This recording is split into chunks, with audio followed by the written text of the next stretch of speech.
evening. Welcome. It's wonderful to be on Gino's spot. Relax, sit down. Coming out of PE town. Want a drink, find a shot. Never mind your liver, get to Gino's spot. Gino's spot. Get to Gino's spot. Gino's spot. Have a laugh, have a giggle, and exercise your middle. Have a Gino shot. Gino's shot. Get to Gino's spot. Gino's spot. Get to Gino's spot. Gino's spot. Have a laugh, have a giggle, and exercise your middle. Get to Gino's spot. Gino's spot.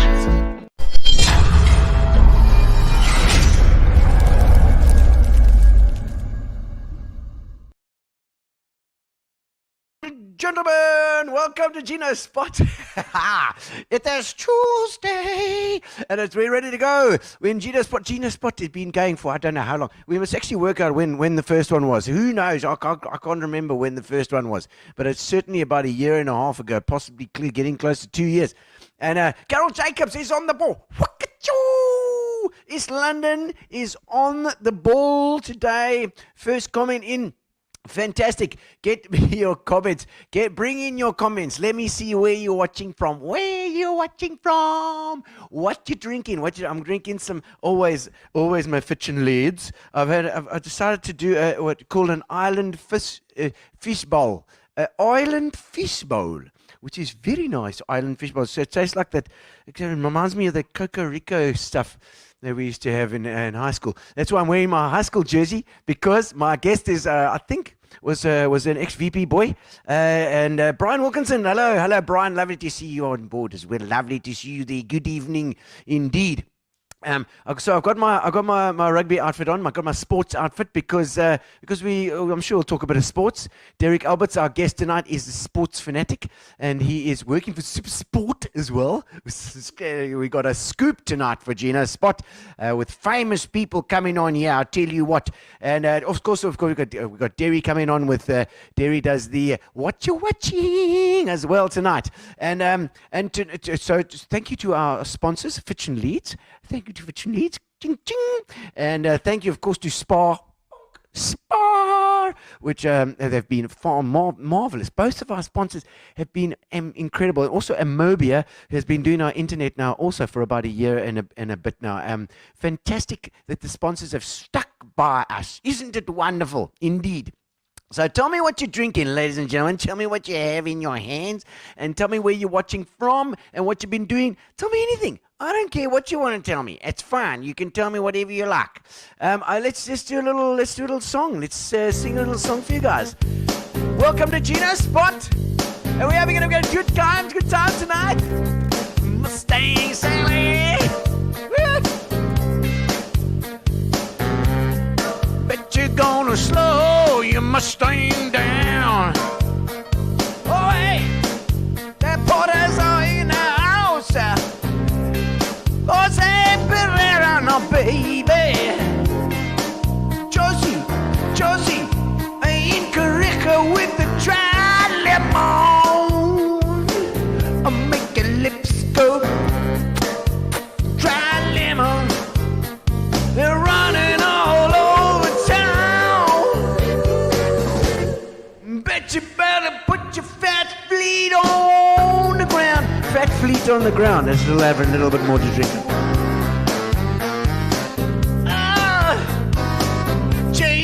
Carol Jacobs is in the house. They're nearly right. All I'm gonna tell you is Wendy Tompkins Thompson. Alright, Sally, right.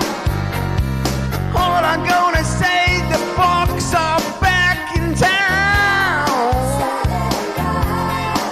Yeah, they look like they're staying in a summer strand somewhere. I saw the big buzz on Facebook. Oh, they fit all the rugby players in the bus. That's right, Brian Wilkinson. Oh, Boca, yeah. Now don't forget to subscribe to YouTube, baby.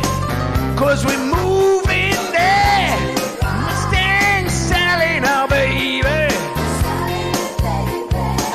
I found my Gene Biden Horst is here.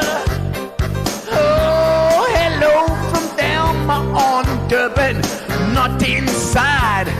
Hello from on Durban. Woo, yeah, I'm on Gibbecha now. Yeah. Don't forget to subscribe to YouTube. Ride, Sally, ride. You gotta subscribe to YouTube. Subscribe, baby, subscribe. Don't forget the Spa Ladies race is coming. I'll explain a little later about all that. Running all over town. Go on YouTube and push a little bell, subscribe. Yeah, you'll be reminded. Hey, you'll be reminded when Gino's spot is on. Yeah, right. I see Thelma is on the burn. And Nintendo Jude de Parravicini from Josie. Queenstown cold with PE wind right now. Gee whiz, that's a heck of a thing. I tell you, the Queenstown can get very cold here now. I see that all the way from Josie. And I presume you're an ex-Queenstonian. It's called something else now. I've forgotten. Is it Concle? No, that is King Williamstown. I can't remember what Komani, I can't just tell me. Tendo, is it Tendo? What's that O? What's that strap on that O? I don't know how to say that O. Oh, Tendo, you can tell us what Queenstown is called now. I don't know what it's got a new name as well. We are Glebecha and Karicha is Jutnag. Now, ladies and gentlemen, of course, this week has been quite busy. We went on reggae charters, which was absolutely fantastic. If you ever get a chance to get on the boat and go with reggae charters out to St. Croix, the islands, Bird Island, it was amazing. We actually went to Bird Island, Burns, much further. We went to St. Croix, and there are two little islands that are in the bay. It was amazing. Lloyd is our dude. He's actually coming on. We're going to get him on the show on the Saturday the 28th. That is Saturday the 28th. We will have him on the show as well. He's an incredible guy. Tell us all about the reggae charter stuff and sharks and whales and when they come past, when you can see the whales, because everybody's wondering. There we go. Tamati, Queenstown. Thank you, Tendo. And Mini Movers, I see Mini Movers saying, how's it, hello, Dino and Derek from Woma. Nice, Mini Movers, baby. I see, I hope business is going well, guys. I don't know who Mini Movers who's in disguise as Mini Movers there, but it's we always say warmer, great, love it, love warmer. Trees, leafy green trees. So we went to Reggae Charter. Has been fantastic with all the brand ambassadors for this Spa virtual challenge, which is happening on the 4th of September, but entries are closing, people, on the 15th of August, because they need to get your T-shirts and your buffs and all your prize stuff that you get in your pack. They need to get it out to you. So you order it online, and then you go and collect it either from the Spa or they can deliver it to you, whichever you want. And it's Andrew. Hello, Andrew. Andrew and Michelle, lovely to have you on from Mini Movers. Thank you. Kathy Marsh as well. Oh, Kathy Marsh, we love you, Kathy. Thank you for the hand claps. Hello, Mark Telford. Oh, yeah. I thought to myself, why is Gino doing his thing on Monday night? It's because it's a long weekend, baby, and you had too much gin last night. Also had a little bit of gin. I know you make your own gin at home there, old Telford, but I've got some bit of punters here. Thank you to Keith for replenishing a bit of our punters. You know, we like it. We added to our Fitch and Leeds, guys, very nicely together. I feel like I'm in Queenstown now talking like that. You know, got quite Queenstown, the Albany vibe has got its own vibe, eh? It's got its own vibe. So the Spa race is on the 4th of September, but entries close 15th of this month, which is now it's close. It's Saturday or something. It's like really about 6 days to go or 5 days to go. So don't hesitate. Don't hesitate. I'm going to show you a little bit of one of our brand ambassadors. That is Jeannie Stain. She is a netball wizard.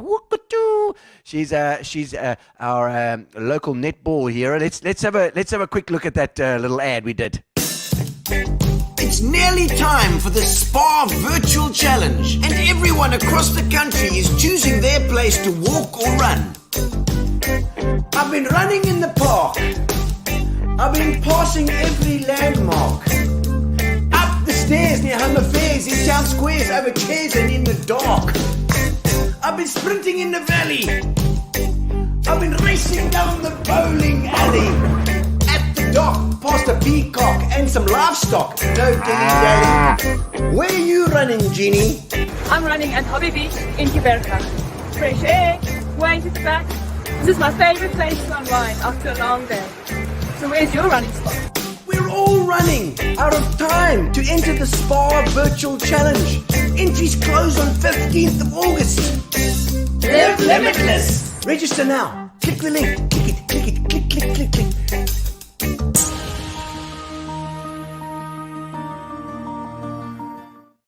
All right, and the link is spavirtualchallenge.co.za, which Gary can type into the comments. All right, but that's Jeannie. She's just lovely, and we've got a whole bunch of brand ambassadors. It's been wonderful. I think we all went out on the reggae charters and we saw some whales. We saw seals and 1,000 dolphins. Like there must have been 300 dolphins hanging around that St. Croix, which was absolutely amazing. Brilliant. And thank you very much, Brian Wilson. You know, sometimes we just get things spot on, you know.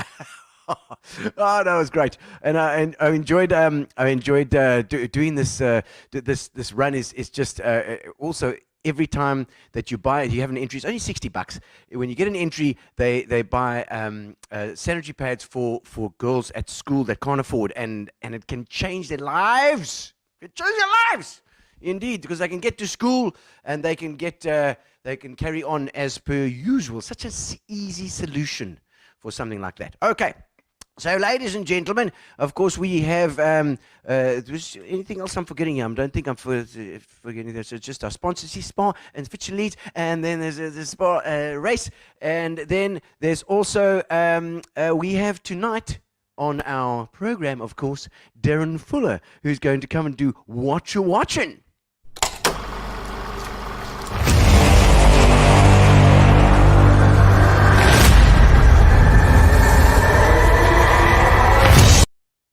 It's What You Watching. Hello, Darren. I'm watching you. Hello. I check that. Looking lovely, lady in red. Thank you ever so much. Dancing. I didn't want to have the floating head effect. You have to dance cheek to cheek. Oh, I can't get my. Oh, sorry. Dancing with you, cheek to cheek. Just Anyway. you and me. It's where I want to be. Oh, so tell me, that looks lovely. The shawl and everything. Very nice. Bit I chilly- know, chilly right? tonight. I look so fancy. I was Yes. actually just listening to you with the Spa Women's Race. I have entered. Yes. Good. I because I obviously I love the charities and as thus, but I can't do much in terms of running. So Running. yeah, Well, either Alec Riddle has put a little thing together. I'm going to post as well. He's put a little exercise regime to build towards September the 4th. yeah, And it's going to be I'm live not. online, you know. That's unfortunate.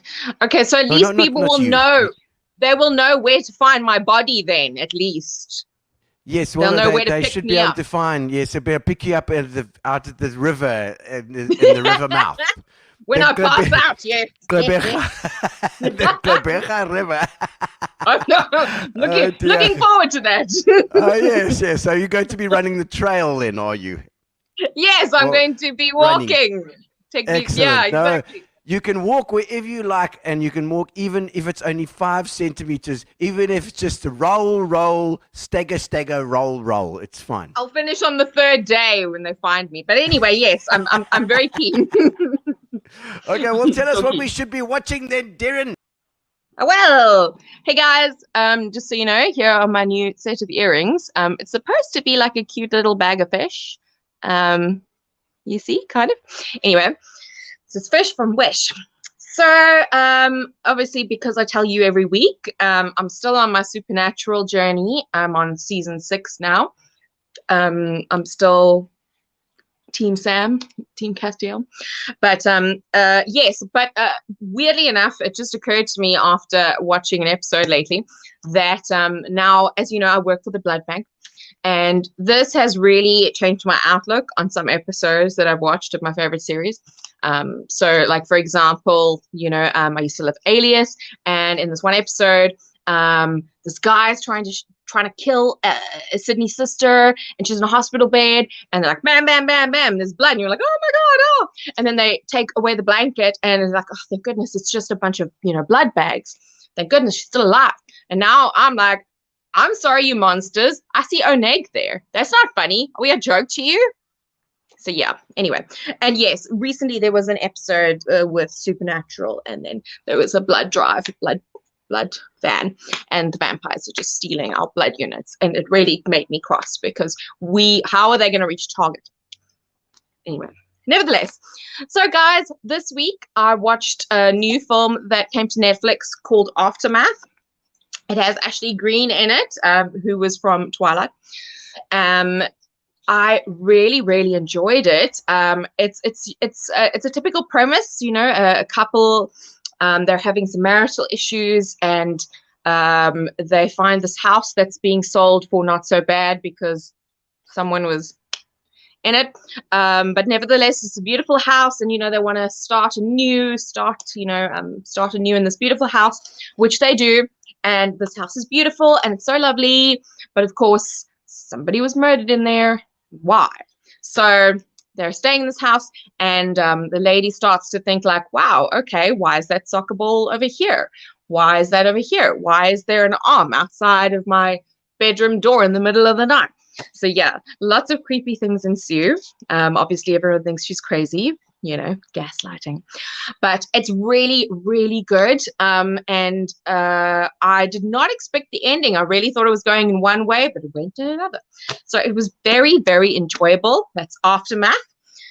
Then, guys, this movie, I enjoyed it in such a horrifically grotesque way.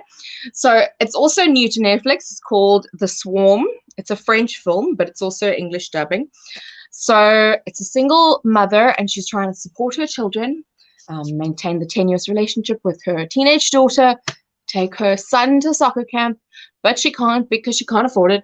So what she does is she raises locusts, and then she mushes them up for some form of grain, some form of cheap flour. In any case, so that's the premise. That's the beginning of the film. And she's just not doing so well. You know, this locust, they're just not breeding. I mean, they just didn't do the plague like they used to. So she finds out accidentally that some particular thing that they ingest makes them breed like crazy. And guys, it just snowballs from there. It is, wow. It's amazing. It makes me slightly afraid of locusts, and also the oppressive and the expectations of parenthood. In any case, guys, it was so good. It just snowballs. At the end, you're just like, what is even happening here? So if you want that feeling, then watch The Swarm. Okay, in between everything else, any fans of Rick and Morty, or if you aren't, you should be. The latest season is also on Netflix. Look, how do I explain Rick and Morty? It's absolutely crazy. It's just, this season's even crazier. It's Rick and Morty. It's fantastic. Watch it. Then, so the other day, as I am walking through Spa, as I do, and unfortunately I have this horrific habit of finding books in Spa that I really like, and you know, I just can't help it, I buy it. So I found this the other day, Haunting of Hill House, and I've been dying to read this for ages. Shirley Jackson, who also wrote The Lottery. She's fantastic. It's such a great book. So anyway, so I read that and I was like, woohoo, great book. And then that made me just want to watch the Netflix miniseries again. So if you haven't watched that, please, guys, watch it again. I'm busy watching it. I'm on the 4th episode. And then after that, The Haunting of Bly Manor, if you haven't, because those are two of the best series adaptations I've ever seen. It's just fantastic. Mike Flanagan is the director. He's just amazing. Okay, and then aside from that, I watched Primal Fear on Netflix as well, which is quite an older film. I think maybe 1993, but I've heard such fantastic things about it, and I know I'm ashamed that I hadn't watched it yet. But it's Richard Gere as a lawyer. He's representing Edward Norton in his first role, essentially, as an altar boy who's accused of murdering a priest. And it's really, really good. Wow, the acting is amazing. I think Edward Norton in his first role won the Oscar, so that is definitely worth a watch. It was really, really good. And then I am super excited about this Sunday because I see that Lake Placid versus Anaconda is coming on Netflix. So Dad, Glenn Fuller, if you're watching, I know you're going to love that. B grade in its finest. So presumably, obviously, it's a big-ass alligator crocodile versus big-ass snake. I'm very keen on that. And then aside from that, guys, Black Books. I've been dying to rewatch this lately. Black Books is beautiful. If you haven't heard of it, you should, and you must absolutely watch it. It's Dylan Moran, fantastic, and he lives in a bookstore, or he runs a bookstore, and he just drinks wine all day and smokes repetitively and just tries his best not to work. And I love that. I really love it. I saw Dylan Moran in Grahamstown, and it was my finest day ever. FYI. So yes, guys, that's me for the week. Supernatural does take up a lot of time, but I managed to get some good films in there and some good repeats. I saw Dylan Moran. He was amazing. He was so good. I was in Grahamstown too. Oh, he was so and good. Bill Bailey's in Black Books as well. It's amazing. It's so good. It's so good. Of course. Look. Yes. It's just. I knew you were watching.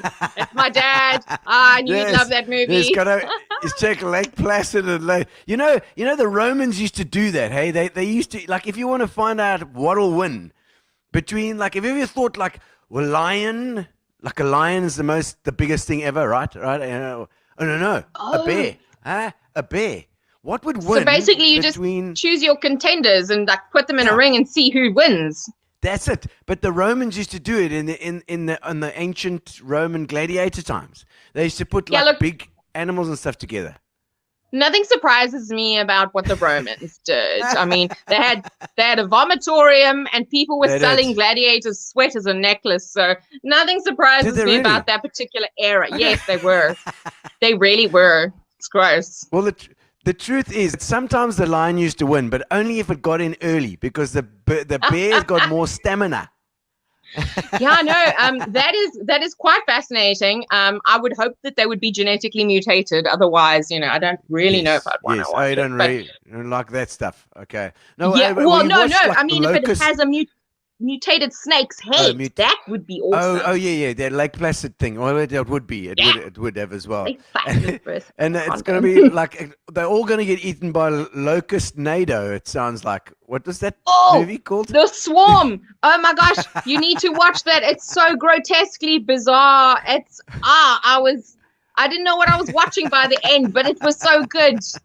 It was so good. The French, man, the French. Is there a French guy? What is? No, I did English dubbing, I'm ashamed to admit, but it was very good. Okay. Yes, the French have some interesting concepts for films. Yes, okay. No, that sounds good. I'll have a squiz. And I like that Black Books is going to be a winner. Absolute winner. Oh, Black Books is always a winner. It is. Thank you, Darren. We love you. Au revoir. It was marvelous. Cheers to you. Enjoy the rest of your week. Until next week. All right, ladies and gentlemen, that's Darren Fuller. She's always a bit crazy, and she watches the weirdest stuff. Anyway, it gets us in. It pushes all our boundaries. We need to look at some weird stuff over the years, so we can always have a listen at what she's doing and have a go. Try something new. It's COVID. We've all got to try and do something new. Try and find our feet in this new world of ours. So, ladies and gentlemen, it is time. It is time for our guest to pop along. And our guest tonight is an ex-Port Elizabethan, ex-Bergie from Gqeberha, and ex-VP Boykie. I think I'm going to have to check that with him, but I think he is. Ladies and gentlemen, please welcome to the stage, Mr. Derek Alberts. Hello, Derek. Can you hear? Oh, wait, your microphone's got off. Oh, there we go. Have you muted yourself? I think you've muted yourself there somehow. On there the we screen. go. There we go. That's better. It's like a Zoom meeting. You've muted yourself. You're still muted, Derek. Are you, Gino? Oh, fantastic. I'm being very inadequate compared to your microphone. Lord. It's a big guy, eh? It's Jeez, not the size, though. I've got to be honest. It's how you use it. So we'll see who does it better tonight. Well, I'm hoping about that because mine's very much smaller than yours. Derek Alberts, what a pleasure to have you on. It's been, I know you've been on the show before, but while I wasn't here, you were invited in. I think with Michael Arthur when we did in the early days when Michael hosted the show for a night. Yeah, shame that he was supposed to host the show, and he was doing it from Mount Moreland. And I don't know if you know where Mount Moreland is, but you land in Durban, which is in Umhlanga, and you literally drive maybe like about a K to Mount Moreland, but pretty much all dirt road. And I think he was trying to connect via fax machine that night, and he was supposed to host, and myself and Rory Petzer were the guests. Rory, and, yes. Yeah, and suddenly we turned into the hosts because Mike was nowhere to be seen. Well, I'm so glad you did because it looks. I mean, you can handle that sort of thing. I see Brendan Kelly's on board. Hello, Brendan. Lovely to see you. I'm glad. You know what happened to Brendan Kelly the other day? I don't even know Brendan. He was riding on the Olifantspas uit ter Hagery. And when he ride his bakkie, but he got the puncture. Hy het 'n pap wiel gekry voor hy begin het. Okay? So he got the puncture before he start, and when he riding the road, and when he get another puncture. So he was moved to. Then he was on the show saying anybody driving, please just call somebody to help. Because he had no wheels. And I think two cops eventually helped him. Kudos to the police for the traffic police. I like the traffic police. But these guys, they helped him. They actually paid for it themselves. They went and took his tire and they fixed it up. So Brendan Kelly, it's a good story. That was a good story. Very, very cool. And you won't get that in Johannesburg. So I mean that's obviously one of the many things that I miss from Gqeberha. Yes, us Bergies, we're kind, sort of friendly chaps here. Mark Telford saying, "Evening, Derek, our chap." Hi, Mark. Yes, Mark used to be a Teletech, I think, originally, and that he was. Remember? Yes, and was he? The Telford was also at VP. Were you a VP boy? I was, of course, I was. Yeah, I'm wearing my and I noticed you wearing the under 14 through to second. Yeah. I actually don't know if the second team has that jersey. When I was second team, which was around second team when we had this jersey. Yeah, so I think our second team around standard 7, and we thought that we were really good because we were won 50% of our matches, and which was really good back then. And we actually got it changed, and we had an all white jersey. The seconds had all white, and we were called the Saints. Yeah, so I don't know if that's still the case. I'd love to know if anyone out there knows there. Yeah, so listen to you now, the Saints. If the Saints still exist, so that was the second team days, and we were so proud of ourselves for changing the jersey colors. Oh man, somebody tag Mike for Mark. Somebody must tag Mike for Mark here, and I want to find out when he comes on. I want to find out if he's if they still have the Saints and they've still got the second team got a white jersey. Did it carry on as a kind of tradition after that? I hope so. Well, it did until I left school, and then when we went to with the first team, we started a thing with cheerleaders, and we actually had cheerleaders, and I'll never forget it. It was actually it's quite bad in hindsight, but we actually hosted cheerleading auditions, and we'd have the ladies come and audition for us, for the players, and it was the most ridiculously embarrassing thing now. But the girls were up for it, and I was dating a lady at the time who was actually the head of the cheerleading committee. So I was obviously very biased, but she took care of that side of things, and then I tried to take care of the rugby side of things. Oh my soul! Because I don't, we never had cheerleaders when we were there. We had trompoppies though for a while. We had trompoppies where they used to throw up those things and do. I remember the cadet bands. I remember we used to do the cadets. That was a little bit before my time, because I started there in 1995 when we won the World Cup, and I finished in 99 when we lost the World Cup. So I started in I always measure my anything by Rugby World Cup years. Yes, yeah. From that time when Stranchik put over the drop goal. Yeah, that was amazing, eh? And it was wonderful to watch the Lions as well. Did you enjoy that? Yeah, I did. It was nail biting. I actually just got back from the Kruger Park about an hour ago.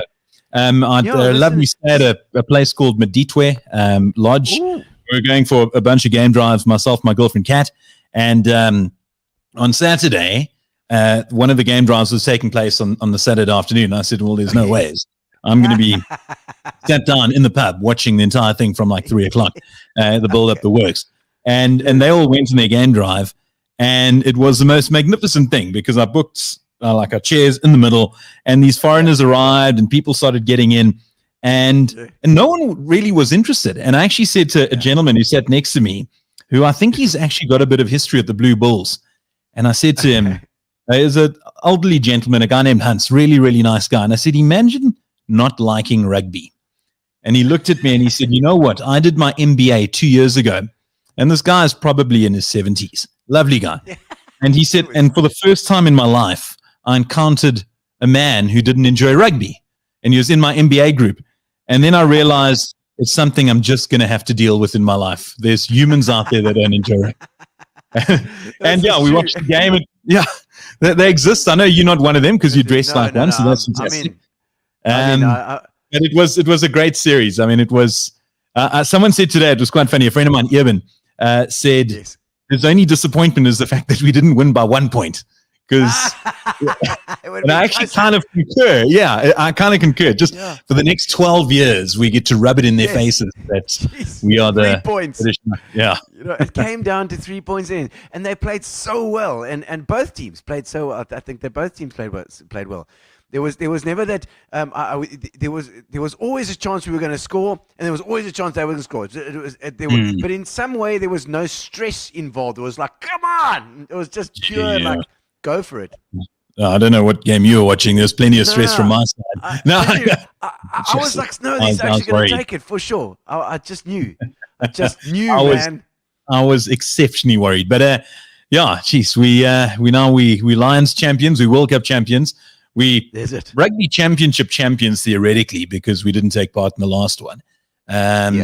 And they just keep on going from strength to strength. It's a really cool position to be in. I think they're playing really well at the moment. They can keep this momentum going. And Rassie, there's Rassie, water boy. I don't know. He's like on the field all the time, And then even in the photograph of Morne Steyn taking the freaking kick, there's Rassie next to him, like on the field next to him. What are you doing?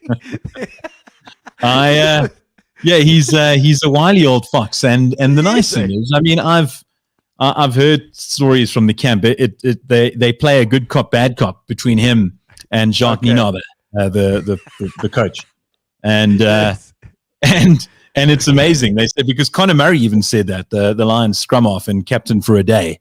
Where he said because he coached, he played under them at Munster, and he said it's an amazing dynamic because the one day you'll have Rassie being a bit of a bastard, excuse my language, and Jacques would be the nice guy, and then they'd switch it around, and the players wouldn't really know what to do, And they said it actually worked in the end. And obviously it's paying dividends over in the Bok camp.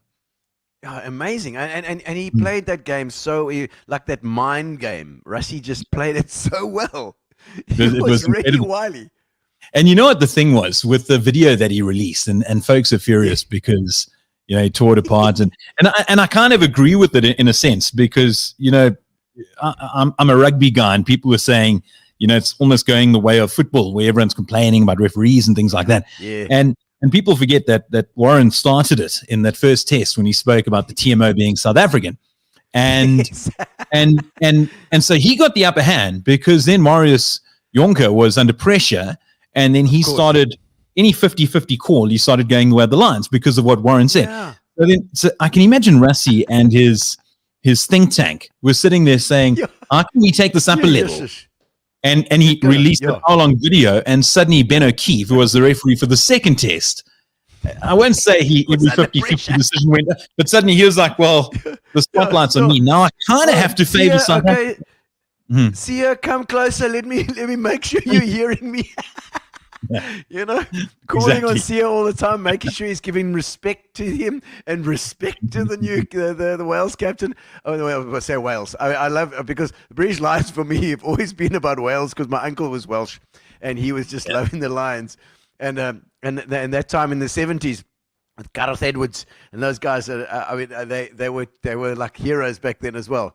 Have you always been into the rugby, into the sports throughout your life as well? I was. I mean, geez, when did I in primary school, I actually wasn't too big into sports. I was at Clarendon Park. And me too. We followed a similar route, old chap. Just up the road from me, I wasn't that massively into sports then. And Clarendon actually lost rugby, I think, when I was in sub A or sub B. Yeah, it was pretty low when I was there. And they got rid of it, and soccer was their big thing. And I was a pretty big guy, and soccer wasn't my thing. I played for like the D side and always defender. And I always thought, you know, when rugby comes around, you know, protect the goal. When I can play rugby again, then I'm going to take it properly. And that's when it started, when I got to high school. And it was great going to VP. I mean, it was really, really fantastic. I thoroughly enjoyed my time there. We had great coaches, we had great teachers, and we had a really cool rugby team. We didn't win a hell of a lot. Actually, if I look back, obviously we didn't play the greatest of sides, but I think I played first, I think, for 2.5 years, and we had, and that 1 year we had a really good side, and we lost like 2 games. So that was a pretty impressive stat. Yeah, and then the next year when we got cheerleaders, we lost a whole lot more. So it kind of that was it. Up in our faces. Oh my word! VP Grace Erasmus saying VP Grace. You're also a VP girl. Somebody must tag Mike for Mark because he's really done great things for that school, and I loved my school days as well, and I played every sport I could. I was never really any good. I think we only won 2 games out of Alvin Reeves, I think, was our captain. Do you know Alvin? Yeah, very, very well. Who doesn't know Alvin? Anyone in the sporting circles, especially from PE, yes, or Quebec. Yes, absolutely. Yes. Well, I told a story when we were last on, but it's worth repeating. I mean, one of the funniest stories and I've ever been involved in, and it was really, really cool as well to look back at it now. And you mentioned Mike for Mark. I'll never ever forget. For our first team, matric year, we had a rugby initiation for the new guys. And in the past, we used to do a naked run at like 7 or 8 at night. And I said, no, to hell with this. We're going to make them run at like 4 in the afternoon. And we took them to a friend of mine's house who lived in River Road, Warmer, between, I think, 8th and 9th Avenue. And this is after we beat them up a bit, but the usual beating up stuff. And we took them to the house, and we were in the back of a bakkie, and we said, okay, cool, get off. And they were in their scants. We said, get off and chuck your underwear in the back, and we'll see you at my house, which was like 4 or 5 avenues down. So they ran, and I remember it was so busy because they got to 6th Avenue Shopping Center, 6th Avenue crossing, and the traffic was so much they had to just stand there and wait. So they eventually circle. Yeah. So they eventually got to our place. We had a braai. It was really cool. So then the next morning, it was Friday morning, and I arrived to school, and I was late. I was always late. And I walked into assembly, and the first team used to sit in the front row of the school, and everyone's holding up the Herald newspaper. And then on the front page is our prop, Gary Deshawn, naked. And the caption read, "Excuse me, can you show me the way to Sandy Bay?" And it said 10 unidentified men with strange red marks on their buttocks were caught streaking down Yuck Road Warmer yesterday afternoon. And it was us, obviously. And I mean, this was before cell phone camera days. Someone actually had a camera on them at the time and snapped a bunch of us, including Gary Deshawn. And There we go. it was brilliant. His even old in the man. newspaper. Yeah, it was on the cover of the Herald, and we got suspended. Mike was vice principal at the time. Peter Hollily was principal, and they didn't take my kindly word. to it, obviously. Oh, no. But it was cool, though. I mean, obviously, we look back. Gary's old man blew up the photo, and he's got it in his pub prominently. I love it. He said the only thing he was upset with was the fact that they censored out his naughty bits. So they wish Had to. Oh, that is classic. That is good. That is good. I you know, there's some of these things, and in today's world, it's so you know, I know it's everything's got to be so politically correct, and sometimes we miss out on a bit. You know, I think, and it's you a could bit of never fun. do that nowadays because No. I mean, this thing here is, I mean, it's Yes. a studio. Yeah. Hey, that would I mean, be back all over then- social media. Yeah, I mean, there's absolutely no ways. If you got to do it at the dead of night, if they even do it anymore. But Yeah. I mean, I mean, we never expected someone to have a camera in their car. I mean, that I was know. camera in their car, take a photo, take it to Yeah, CNA. Kodak to get it developed before closing time, which is at 5. Then rush Yes. off to the Herald to Alvin Reeves Oh, my and say, soul, "Listen, yes. Who was probably working there at the time, no doubt. Yeah, 100% Oh, he would no. have been." Somebody must tag Alvin. He's on my Facebook thing as well. You've got to tag Alvin. And he was an incredible fast bowler as well. Jeez, like I've faced him a few times. He was quick. He's a lovely my guy. soul. And I always hear stories about Alvin because he used to play the media cricket days at St. George's. Okay. And people still talk about it to this day. You talk about the biggest sixes that you've ever seen hit in St. George's. And I think Yes. Adrian Cape was mentioned. Capers. Who Flum else? Michau. Yeah, Flam Michau would probably be Yeah. meant. Gavin Victor. And then they go, Yeah. Alvin Reeves in that media day in 1992 or whatever it was. Really? Yeah, so Oh, he's no in ways. good company. Oh, excellent. I see your mom is online as well. Please say hello to your mother, Derek. Shame. How's it, man? Shame. Her hearing's not the greatest, but yeah, she's in Okay. Quebec, huh? And she's Okay, turn it she's up. absolutely phenomenal.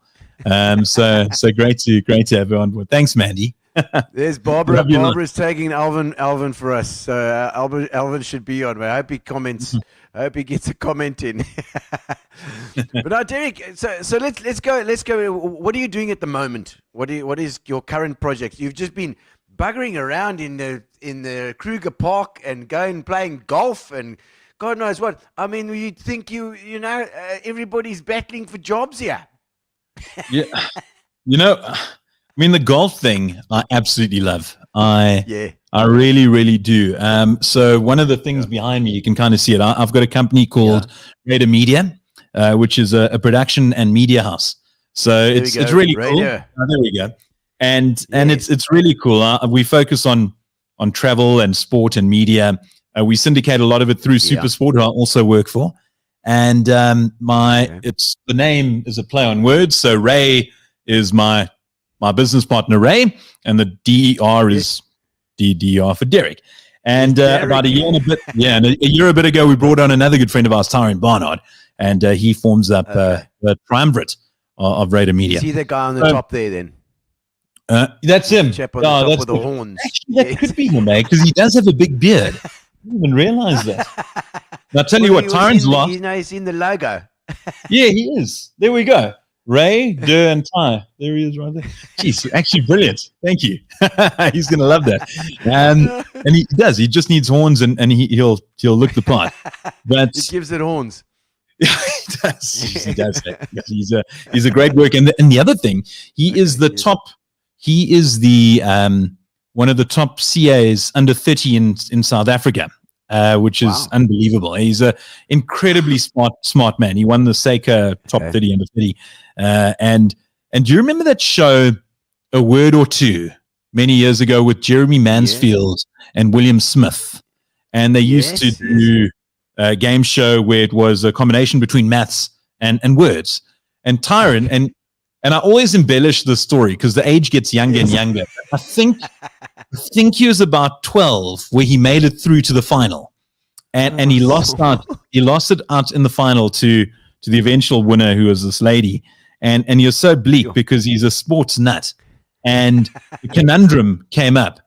And I can't remember what the clue was, but the answer was a century, and it was a cricket question, and he couldn't get it. She got it before him, and he'll never regret that. But every time I tell the story, he gets younger and younger. So at the moment, he was about 6 years old when he got this. So he's the third member of Raider. He's the Viking up there.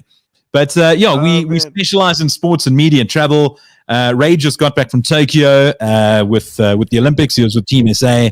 We work a lot with the national. What do you guys do over there? I mean, does he go over there and do present, or does he? No. So his official he was production. So his official title was media attaché with Team South Africa. So he got the rubbish gig and going to Tokyo to the Olympics because I've got to go to Namibia in about 3 weeks time. No, I'm kidding, man. You got an amazing gig, and Namibia is amazing too because I was born there, so it's an amazing place. Were you born there? Yeah, I was born. How long did you stay there? Then did you come out? Not long. I was there for 2 years, and then in Windhoek. I was born in Windhoek, and then we moved back, and I grew up in Knysna before I needed to go to school, and went over to PE or Quebec. Okay. So Knysna, Namibia, then Knysna, then thing. I see Fernando Angileri on there saying, "Hello, ciao, Fernando." It is. It's an eclectic background. Yeah, it is, and so I mean, there's a couple of my guests have been from Namibia. I think it was Kobe Potgieter and also Mimi Rupp was from. Mimi Rupp. How's this? This is crazy. So we move from Knysna to Port Elizabeth, and we move into a house in Prospect Road, Warmer, and we move in, and our neighbors come over to say hello, and immediately my mom and dad recognize it's Mimi and Bernard, and Namibians who grew up together over in Namibia. And we ended up being neighbors in PE, out of all places. Neighbors. Yeah. It's funny how the world works, you know. Well, here's another crazy story, and this blows my mind every single time that I tell it. So how's this? So it was just prior to the 2010 World Cup, the Football World Cup, and I was in Joburg. I was with Supersport. I'd kind of just started. And I get a call saying, listen, can I fly down to PE? I just need to do a shoot down at the new Nelson Mandela Bay Stadium. I said, no problem. Yeah. So it's a Saturday. It's a late booking. Get to the airport. I get bumped up to business class, which is pretty rare in itself.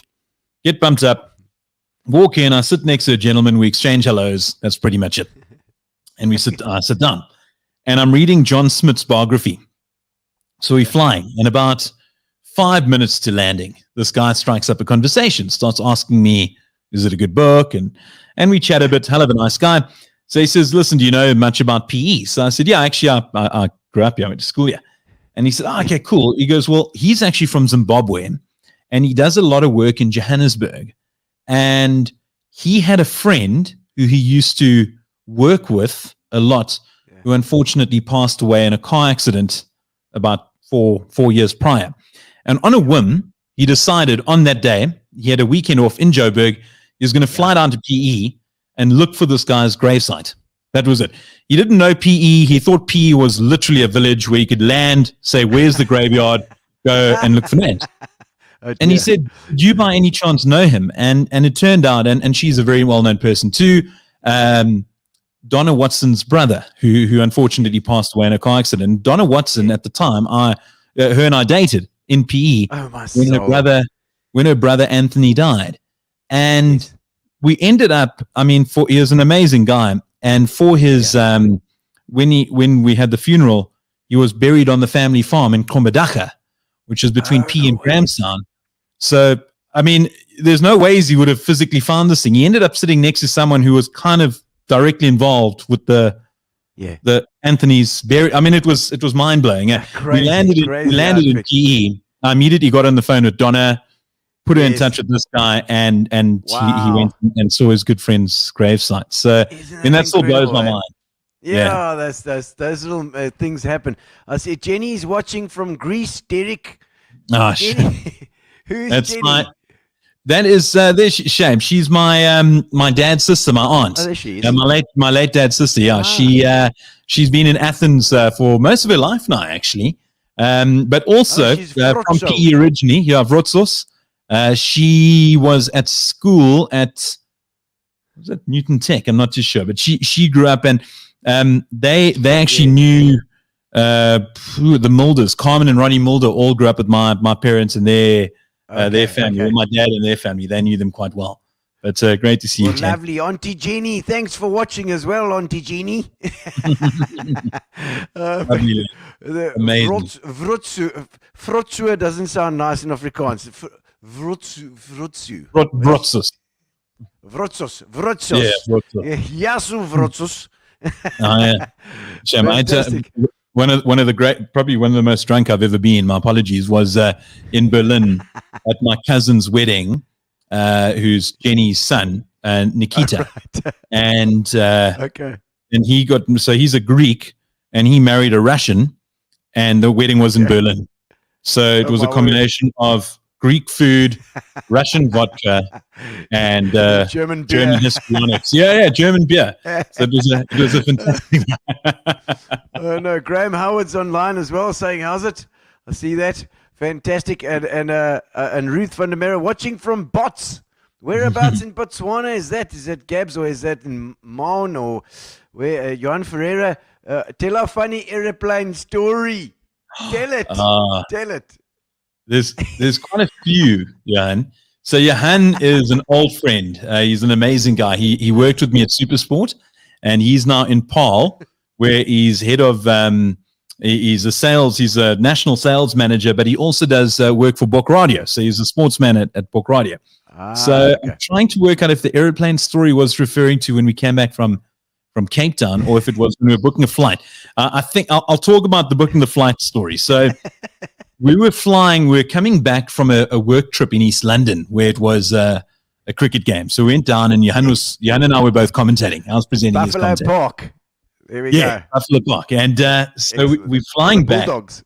And Johan is the most amazing guy. So I say to Johan, and apologies, this is quite rude, but I said, Johan, I've always said this in the past. I said, you want to try and get as good a seats as you can. So you want to try and flirt with the ladies doing the bookings at the check-in counter. And I'd been telling him this for years. So we're flying back now, and he goes, okay, I'm going to do it. You keep quiet. I'm going to be you, and you just keep quiet. I'll do the rest. I said, okay, cool. No problem. Look at the chaffing. So we at East London Airport, and we get to the check-in counter. He goes, you keep quiet. So I keep chop still. And he says, hi. And he starts flirting his ass off with the check-in counter lady. And she goes, okay, cool. And he goes, and he's like trying his best. And she goes, okay, can I have your IDs? So I hand in mine, Johan hands in his. And she goes, oh, no. She goes, okay, where is Mr. D. Albert? So I said, here I am. So the only words I said. And she goes, so you've been upgraded. That's really nice. Enjoy the flight. I said, oh, thank you. She goes, who is Mr. J. Ferreira? And he goes, me. He goes, sorry, sir, you've been kicked off this flight. It wasn't paid for.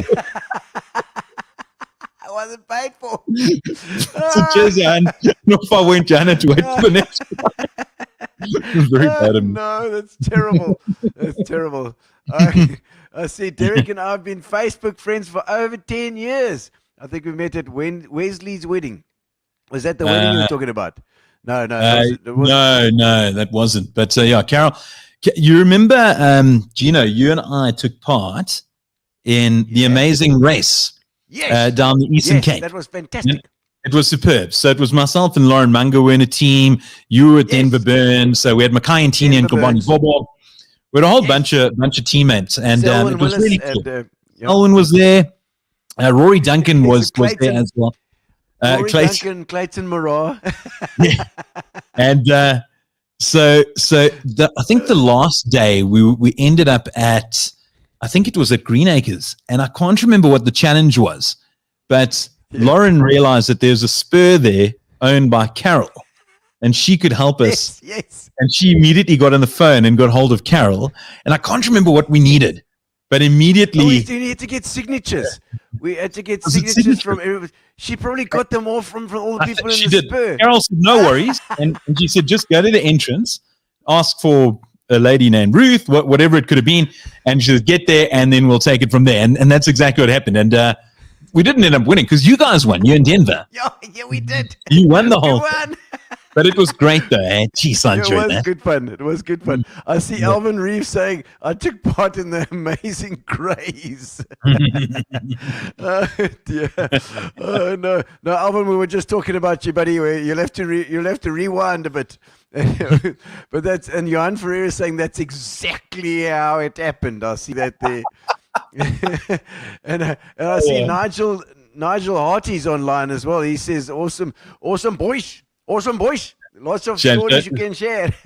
Yeah, so Nige is one of my oldest friends. He was one of he was one of my best men years ago, and a great guy. He's back in Quebec now, and he was my prop throughout high school, and I'll never forget. We had I'd do like at the kickoffs. I'd say to him, "Listen, Nige, I've seen things on TV." Where the lock jumps and the prop holds him, but not in the lineup. This is at were you the lock? Yeah. So I was the lock, and he was my prop. And I said, I've seen it on TV. It's like the guys jump up and then the prop supports. And he goes, yeah. So he goes, no, they don't do that. So I said, I'm pretty sure that they do. And he goes, no, okay. So I went to I played EP Southern Zone, and I ended up playing with my prop was a guy from Grey. Mandisi Fuku was his name. And so the kickoff comes, and I jump up to get the ball. Suddenly I feel these hands on my ass, and it's like this rising amazingness as he just pulls me up into the air, and I catch the ball, and it's incredible. I'm like, that was amazing. He goes, what do you, like, he's surprised. He goes, that happens all the time. So I said, okay, cool. So this whole match goes on where this guy's cupping my bum cheeks every single kickoff. It's the most amazing feeling. And I go back to practice a couple of days later. I say, Nige, you little bastard, this is how it works. He goes, no, that act's talking crap. This is how it works. Nige never touched me. You'd only left me in line. He refused to do it. Oh, no. I see Eula Williams saying, hello, Eula. Nice to see you online as well. Hi, Eula. All the musos, we're all suffering together. This COVID thing is just is ridiculous for musicians. Anyway, but it appears to be okay for those of you who are able to play golf and go on game drives all day long. Like that's part of my one of the companies that we started, which is pretty cool. It's called Raider Golf. So a lot of the things we do a lot of podcasts as well and shows. Oh, wow. And golf's quite high up there, and I've absolutely fallen in love with the sport, and it's really cool. But it's beautiful, hey? I mean, you don't often get to go to those places. Those places are built. Any reason for an ass grab, he says. Yeah, and he's referring to himself now. But you know what? The golf thing, I mean, it's different though in Quebec /PE because you are surrounded by nature and you're at the coast and it's beautiful. So you play Humewood, you play Wedgwood. It's great because you're just stepping from one amazing piece of nature into a golf estate with amazing nature. In Joburg, it's not like that because, of course, it's a concrete jungle. And then you go to, I'm a member at a place called Serengeti, which is a phenomenal course. Oh, I've been there. I've done a few shows there. It's sensational. And you go in there and you think, how am I still in Johannesburg? You go to Royal Joburg. It's the exact same thing. So I love it. I mean, from the escapism point of view, it's magnificent. Yeah. From the cost point of view, obviously it's not great, but thankfully the courses tend to look after me, and they're really, really great. From a playing perspective, I'm absolute crap. The amount of golf I play, the ratio between the amount and my handicap is completely reversed. It should be the other way around. It is so bad. Like that. It does. Yeah. It really. It just when you think you're doing well, it teaches you a lesson. You know? Yeah, I get taught a lesson every day. It's all my. I know. I'm continually learning. Willem Nell's got a. He says, guys, asked Derek to tell the story about their stint at the Lions Trails while Johan Ackerman was the coach. What is that? So we had. So Cape Town Tens. So Nigel was involved with that as well. I thought you were going to say Kamp Staaldraad.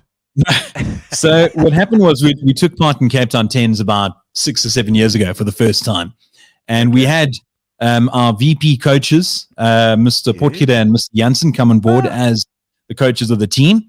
And we had a lot of ex-VP guys actually play. So we had Nigel, James Boshoff, Wesley Bradfield, a whole host of us. Yeah. And then we joined forces with some friends of mine who were based either in Cape Town or Joburg or I think some in Durban. And prior to this tournament, now we hadn't played rugby in literally 10 years. And so I was like, well, how the hell are we going to practice for this thing? So I contacted Johan Ackerman, who was the coach of the Lions at the time. And I said, listen, a bit of a weird question. Any chance we can come and practice with you guys for a day? Because we want to, and this is at the time when the Lions had just been relegated. So they were in that, so the Kings had been come up on board. So any chance we can practice with you guys for a day? And he goes, okay. He said, no problem. We'll make it work. Yeah. So we rock up there. I pulled out rugby boots I haven't worn since high school days. I mean, they don't make those things anymore. We all like a ragtag bunch. I mean, we overweight, we slobs. Of course. And we rock up there. And these guys, these players start looking at us. So Swayze de Brain, who was heavily involved at the box, he was actually the assistant coach at the time. So they're looking at us with daggers in their eyes. And I think that's a bit of a random welcome. So we walk in. So then Sway says, cool, now we're going to practice. So, okay, cool. We're just going to do our own thing on the side. You tell us what. He goes, no, to hell with that. You're going to practice with us. Backs versus forwards. So we end up playing it, guys, and knock 7 shades of SH1T into us. I mean, they completely stuff us up, obviously. I'm like, what the hell is going on? Turns out, Johan went to them and said, listen, you guys have been so crap over the season. We're going back to old school trials, and I'm bringing in some guys to go up against you. And my one guy can't do anything physically anymore because his shoulder got torn apart. When we went up for lineout, so I get there, and the guys say, okay, cool, can we take him for strapping? So I said, why would I go for strapping? They said, no, what position are you? I said, lockers. No, you have to come for strapping. So I said, okay, cool. They end up strapping me below the knees. So back in my day, when Nigel used to lift me, it was around the shorts. So I get up for a lineout, and I've got 2 future Springbok props who are my props now. So it was DJ van der Linde was there. So he had actually just played another one. I forget his name. So I get ready for a lineout, and I jump expecting to get the shorts off. Next thing, the Oaks are holding me like pretty much by my calves where they're strapped. And I jackknife completely over, and I just fall down to the ground. God, and I rip this strap. That's why they strap me there. They use it for grip. Yeah, and obviously, pro players watching now think, yeah, of course, that's how it works. I mean, back then, that wasn't the case for me at all. We made a complete and utter joke of ourselves, shame. And the worst was our mate Ian, who ended up buggering up his shoulder in the game. He was the one Lion supporter out of our entire team because we're all non-Joburgers. He was the only guy who was born and bred. And at the end of the thing, we sit there and we had this massive team photo with the Lions, and it was great.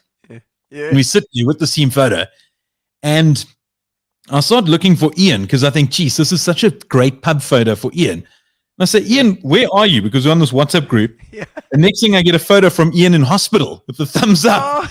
He'd torn his shoulder to pieces prior to that even happening. So the one Lions guy didn't get a Lions photo. Get in the photo. You'll have to go back for a photo. I'm sure, but I'm sure he'd still do it all again just to play against the Lions. 100%. Oh, it was amazing. Yeah. And I mean, like obviously the guys realized pretty quickly there's no ways we were challenging for their spots. I mean, we're No, really. that was never going to be the case. So, and they're really cool afterwards, you know, and they started taking it a little bit more light-hearted. But I promise you, the pain, I'll never forget. There was a guy, Willie Brits, and he grabbed me to go into a ruck, and just even the way he grabbed me hurts. Like he was my teammate, not even a tackle. He was just the way he, like, he went, and we went, and like my finger felt sore. And I looked afterwards. He grabbed me so hard that he had taken my thumbnail out of the bed and flipped it backwards. Jeez. That's a different world. We were idiots. I mean, we were absolute idiots. No, that was crazy. But we ended up going to the tournament, and we made the final, which was pretty cool. Wow. Yeah, and we played against UCT in the final. I mean, it was like a rags to riches. Yeah, with no thumbnail, and guys who were like 20 years our junior who were actually playing rugby, and we hadn't touched the ball in years. No, for sure. No, you always think like, we can play. We can play. Yeah. Well, at halftime, because we had quite a big side, and at halftime, I think we're down in the final by like 20 points or something. It was a joke. And and I said to them, listen, I mean, if one thing, let's just hurt these guys. I mean, it's quite bad to say it now. And we said, okay, cool. And it was pretty bad. I mean, we'd like had a couple of low shots, and afterwards, Shane, the guys, they smash it, and they go, maar jy want to see it, man. I want to share no, man. Come on, man. I think Graham Howard saying, and Mr. Potgieter, our coach, had just arrived. Yeah, he is a legend of a guy. I think he was watching earlier. Really, really nice. And Mandy says she loves you, Derek. And she's got lots of blue and black hearts. I still cry from laughter when you tell that story, says Johan. Oh, no. And Stapes is saying, pick me. I don't know. Stapes, they're talking about rugby now. This is something else, I think. Ask Derek about us making the front page of the Herald 1 year. Oh, no, that was the one. Yeah. So you missed it a little earlier, Graham. Yes, we spoke about that earlier on as well. But did you study after school as well? Did you go to tech or? I did. I went to UP, well, Nelson Mandela Bay Metropolitan. I studied marketing, and it was just because I didn't know what to study. And I thought it sounded pretty cool. As we do. Yeah. We ended up because what happened was I was in matric in VB, and I entered a competition on Mnet, and it ended up being a modeling competition, and it was pretty cool. The prizes were astounding. So it was a car, a trip to Mauritius, a whole bunch of things, and I ended up winning it with this other lady from Johannesburg. Jeez. And it was pretty cool. So Herald did some stuff on it, and it was really, really nice. And then the one prize with the trip to Mauritius, that was the one thing. So part of it, because it used to be on a show. Do you remember that TV show called Live at 5? It was hosted by John Blissmus and Candace. Yes. No, I was on that show with Eminent Child. Yeah. Yes. Yeah. There we go. Exactly. And they flew us up for the semifinals of this thing. It was myself and two other guys, and then after this lady and I had won, we flew up for the final. And as you know, it's live at 5, so it's live TV, and it was cool. It was just so awesome. I mean, it blew my mind. The live side of things really, really impressed me. And at the time, I was considering being a rugby player. I mean, in hindsight, there's no ways I was going to be. I was the shortest lock in history, and I was just crap. I mean, that was the other thing. So I thought, well, it's not like the cooler. It's not really a thing that you can combine. You can't really combine modeling with rugby. It's one or the other. Yeah. And I went to so the TV thing was really cool. So that was my first taste of live broadcasting. I was 17 years old at the time. So with the prize, the one was a trip to Mauritius, and I went there. And we went early the next year, and I actually took my mom, Mandy, with. And we went up to Mauritius on this cruise. And on the ship, I made a bunch of friends. And one of the friends, so it was PJ Powers was on the ship, and she was really cool. And another guy was Gareth Cliff. And Gareth at the time was doing graveyard at 702. So I was in PE. I didn't know much about 702. Here's this guy. And I actually became quite good friends with his cousin. And what happened was a bunch of us would like pretty much party every night and sleep all day. And Gareth was one of them, but he was the quietest of the lot of us. That was the thing, like the most quiet. And then I came back to PE, and then suddenly Gareth just had this rapid rise to fame. Yeah. And then I realized if he can do it, surely other people can. And then I started to investigate. Then I went to Varsity Radio at UPE, and then I ended up at Algo FM. Yeah. So you did DJing as well, and Algo FM DJing as well. Yeah. So I was at CBFM for a little while, and then Campus Bay FM at UPE, and then Algo FM came. Alfie J and Neil Bissiger contacted me. Yes. And I joined Algo a couple of months later. Yeah, so it was really cool. Oh wow! Because I mean that was CBFM was Radio Uppy before. I think it was Radio Uppy, then CBFM. Radio Uppy, then CBFM, and our Bay FM, I think. Yes, yeah. Oh, that's Mm. amazing. I see a tearaway flanker in the Quagga Smith mold, just prettier, he says. Yeah, don't know about pretty anymore. You know what? I'll never forget because that whole the thing that put me off. I mean, the modeling thing was a complete. It was a fluke. Sent through some photos and that happened. Yeah. And as a byproduct of that, I ended up going to Cape Town, and I'll never forget. It was the weekend of the start of the Rugby World Cup 1999, and Argentina. Who was playing the opening game? Argentina were playing Wales in the opening match because Wales were hosting the tournament. And I flew up to Cape Town. I was in Matric, and I was going for this photo shoot with SL Magazine, which was a pretty cool thing. And we're in this hotel, and it was pretty eye-opening. And I arrived there, and I remember the match was kicking off at around 4 p.m, and our shoot started at 9. And I thought, oh, this is going to be great. We're going to finish up, and then I can watch rugby for the rest of the afternoon. And the shoot went on till around midnight. And remember the guys that were doing the thing with me, I said, yeah, I'm missing the rugby. Firstly, they didn't know what rugby was. And secondly, I mean, they definitely didn't know what teams were playing with the Rugby World Cup. And I thought this really isn't the right environment for me. And then afterwards, I still said, cool, let's go out. There's a pub around the corner. Remember the Purple Turtle? I always used to hear Barney Simon speaking about it on 5FM. Yes, and my hotel overlooked the Purple Turtle. I thought, magnificent. Classic. And I tried to convince these guys, and they said, no, you can't because it will ruin your skin and it'll do a whole bunch of other. I said, no, it's not really my scene. Eh? I think that's when I ended my very, very brief modeling career. Well, I've got a little message from Charles Leslie here. I've just said, please get Gino to ask Derek if he remembers the back and forth staff email about the red lipstick found in the gents' bathroom at Algoa House at the Boardwalk. I remember something along those lines because I was also the events manager at Algoa, and there was, I can't remember the origins of the story, but it just, someone said something about the fact that there was lipstick on there, and it was a staff email sent to all, and then there was just back and forth, and then obviously the comments got cruder and cruder and cruder and cruder. I can't remember if I started it.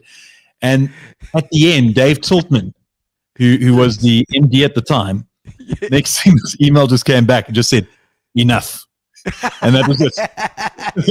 And put a stop to everything. Dave Tiltman said, enough, he says. That was it. It was some sucker red. I think it was the final straw.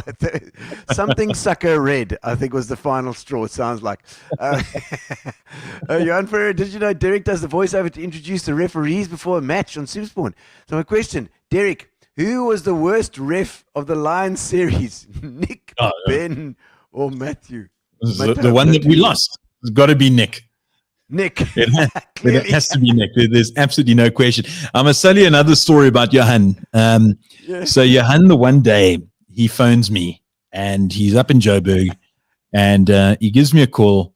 And now you've got to understand, Johan is like you go to Paul and you mention Johan Ferreira's name, you got drinks for life, because that's our famous. He's got headphones. It's like this vibe going on with his. Yeah, no. He's also in broadcasting. He's in broadcasting. Oh, I see. Okay. So Johan calls me the one day, and I phoned him, and I wanted some info on the Lions cricket team. I was on my way to MC a function, and he had just been with them. And I give him a ring, and I say, "Hey, what you up to?" And he goes, "No, he's just about to get a haircut." So I say, "Oh, where?" So he says, I don't know. I'm sitting in the waiting room. So I say, well, we'll go have a look. So he walks outside and he looks up and he goes, oh, it's a place called Cute Cuts. Random name. Yeah.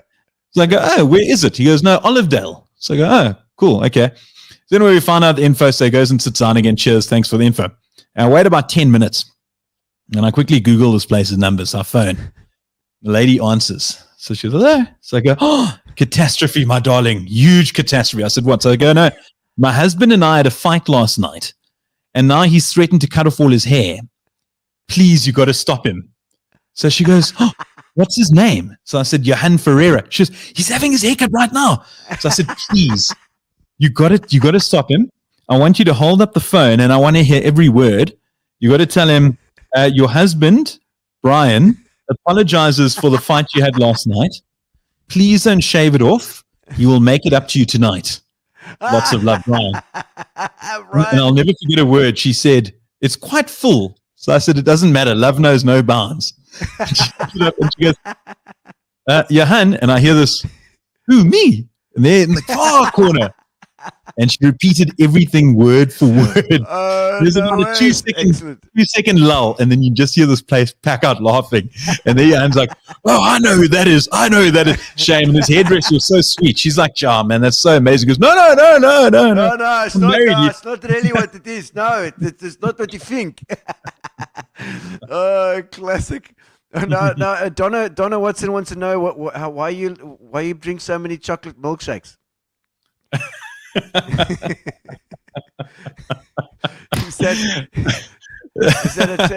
that a story you want to tell? No, it's not. I like milkshakes. That's pretty much like it. Milkshakes. Yeah. I really enjoy chocolate. Wendy Tompkins as well also likes milkshakes. Are you a bit of a sugar rush? Yeah, exactly. No, I'm a massive milkshake fan. Right. I see Dennis Karanges. Karanges is online as well. He says we had a red Hummer too. We had a red Hummer. We used to cruise around doing events one summer. That's actually very bad. I actually used that Hummer without having a license, and I probably drove maybe, I don't know, 2,000 Ks. We did road shows starting from East London, ending up in Stillby. And I ran the eventing side. So we did OBs. And I had this company car, theoretically. And every time I got stopped, I'd kind of talk my way out of the fact that I didn't have this license. I don't know how I did it. And I managed to get away. I don't know. It's a Gobega speed cops. They're okay. They're all right. It wasn't just them, though, because it was everywhere. All the way down to Stillby. Yeah, no, it was pretty bad. And I managed to evade every single one, and I managed to evade DK as well. In terms of, don't know how. I think after the story came out after I left, and then they made it compulsory. I think they sent out emails to every single person saying, "We want everyone's a copy of your license right now." License. You don't have it. Oh, Wendy saying me too. She also likes milkshakes. And I see Herman de Blanche is watching as well, and Johan Ferreira. There's some more Johan, and the mini movers chaps are laughing very loud. Yeah, as well. I see. Oh my word! But okay, so I mean, you obviously got into DJing then, and then into production from there. Yeah, I mean, I was in sport with Algoa, and okay. I ended up moving to Dennis says you never told the GM. Dave, somebody tag Dave Tiltman. Yeah, no one knows. I ended up coming through to Joburg. A lady I was seeing, she was moving up, and I came up to help her move for a week, and I stayed up for a week, and contacted Supersport and contacted Highfault Stereo and 702, and it worked out. Both of them gave me jobs, which was really cool. That's amazing. And so you got experience, obviously, but I mean that helped. So it worked out nicely. And then I came back 2 months later, and I was doing Supersport in the mornings, and then radio in the afternoons with 702. Sorry, with Highfault, and then I ended up doing 702 as well. So it was jumping between stations, and then with Supersport in the morning. where You're I like could. that traffic guy. What's his name again? Guy who does all the bloody traffic. He must be jumping from one station to the other. That guy that sounds Australian, or Not what's his name? no, on is it radio down yours? SAFM, No, no. and he's on 5FM. I'm pretty sure he does like a whole bunch of them, man. I'm sure he's like going from one to the next, and he's so good. Like he's like, I can't remember his But name that's now. the thing; they probably do because Yeah. a lot of people forget that so many stations are owned, obviously, by the same media company. I mean, we literally had, because it was so bad at one stage, because we had High Faults was on the first floor, and I think 702 was on the third floor, fourth floor. And I mean, you're running. I mean, I would end up doing spots on John Robbie's show, and actually miss my bulletin. I'll never. Like, it was the worst thing, running upstairs and hearing the sports jingle. And I'm not even. Oh, you're not there. You're not there. Oh no. Dennis says he's super proud of Derek and his media journey. Also, a very hands-on dad. Lovely to see him here. Thank you, Dennis. We actually had Dennis on a little while ago as well. Also, an interesting Greek that. Yeah, he's a beauty. Rob- Dennis is a magnificent guy. Rob Byrne, that's him. Rob Byrne on a traffic. Yeah, he does. He does a million traffic things. Incredible, that guy. So Derek, so now studying into Highveld and then Supersport, and now it's kind of you've got your own company. It's kind of going in the same direction, but it's building and building. Yeah, we're super proud of Radar. It's a really, really cool company. We handle broadcasting. We just finished up with the CSA hearings, which was nice. Okay. A lot of our stuff we syndicate through Supersport. Travel a hell of a lot. Dakar's Toyota is very involved with us, so Yes, we do the Dakar. You which met is cool. Alonso. Fernando Alonso. He was on our team last year when we went to Saudi Arabia. Wow. And it was amazing. It was eye opening because we had done testing, and it was actually incredible because we went and did testing in Namibia, and so we go to Namibia and we do the test, and we're there for I think 4 or 5 days. So it's myself, my business partner Raymond Hapst, and 2 guys that I travel the world with who are amazing, Waldo van der Waal and Hannes Visser. For regular viewers of DSTV, they host the TV show called Latville. Amazing guys. Okay. And so we go over to Namibia and we start helping with the testing. And Fernando, day one, he's nowhere, absolutely nowhere. And Janelle de Villiers was there to help him. And Janelle de Villiers was, I mean, he's the blue-eyed boy of Toyota Gazoo Racing. He'd won Dakar back in 2009. Amazing guy, a phenomenal driver. And I remember speaking to him that night, and I said, Gilly, you know, how's Fernando doing? And we used to call him Faddy of Fernando. So what's the latest with Faddy? Yeah, and he says, nah, it's going to take a lot of learning. And this was around June, July, August-ish, I think. And Dakar was taking place in December. Wow, and he said, this is going to take a lot of learning. Much time. So, yeah, not at all. The next day, I mean, Fernando was clearly of the realization that he wasn't good enough on that first day. Yeah. And I don't know what he did. If he went back and sat there and looked through his notes and tried to recollect everything that had happened on day one, he went back day 2 and it was like a different person, absolutely different. And he blew everyone away. Wow. And after the next day, I said to Gilly, so what's the latest on Faddy? And he said, you'll beat 50% of the competition tomorrow if he drives like that. Yes. And he ended up doing brilliantly. I mean, he certainly held his own. Midway through the Dakar at Saudi, it was amazing because what happens is part of the race, they call it the marathon stage. So it's 2 stages without vehicle assistance. So you don't have your crew. And it's just to even the playing fields in terms of, because there's a lot of privateers. So it's guys that like you and me who decide we can drive. Drivers. Yes. Yeah, we get a car and we go up there and we race and we don't have anyone helping us. So it's kind of to even up the playing fields. So Faddy, ek vat my cortina, daar gaan ek nou. well, and that's what they do. It's a big playground for people with money. And Faddy goes, and it's the start of the marathon stage. So it's 2 days without assistance. And within the first 30 Ks, he rolls his car, breaks his window, and he's got to carry on driving. And someone actually caught it. We weren't even there because media weren't allowed to be around because we considered to be part of the team. And someone actually caught it on cell phone. It's a famous video now. But it was the start of the marathon stage, and he goes and rolls his car, shatters his windscreen, and for the next 2 days, he's going to drive like that and fix it himself at the end of the day. Holy and he managed to somehow. So that was it was an amazing guy, really cool guy. Blow draad and duct tape. You laugh, and that's what they did. I mean, they're not going to be soldering things on. Yeah, it was. No.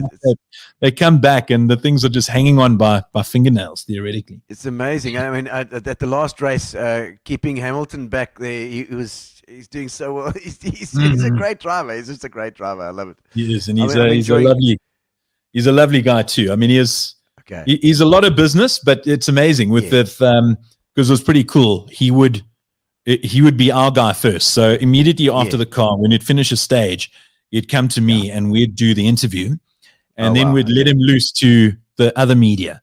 So, and he knew really, I mean, he'd get out the car, he was straight faced. He looked pretty pissed off most of the time. And then he'd come to me, he wouldn't have a smile on his face. And I go, okay, Ray would go 3, 2, 1 rolling. And as soon as Fernando hears those words rolling, a massive smile goes across his face. And do the interview, and I go, cool, thank you. He goes, gracias. Camera's off, back to being straight, and he goes off to the other media guys. So he's quite straight-faced normally. Yeah, no, I mean, he's a competitor. He just wants to win, you know. So, he wasn't winning there, so it was kind of pissing him off. Yeah, they say he's very, very focused when and he's wily as well. He's like a bit of a Rassie. yeah, he is. But again, I mean, people that have got to that stage or to that level of competition, you know, you got to be. You got to be a certain type of personality, and he's certainly one of them.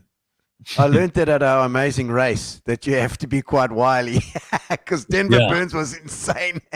Denver won bloody everything.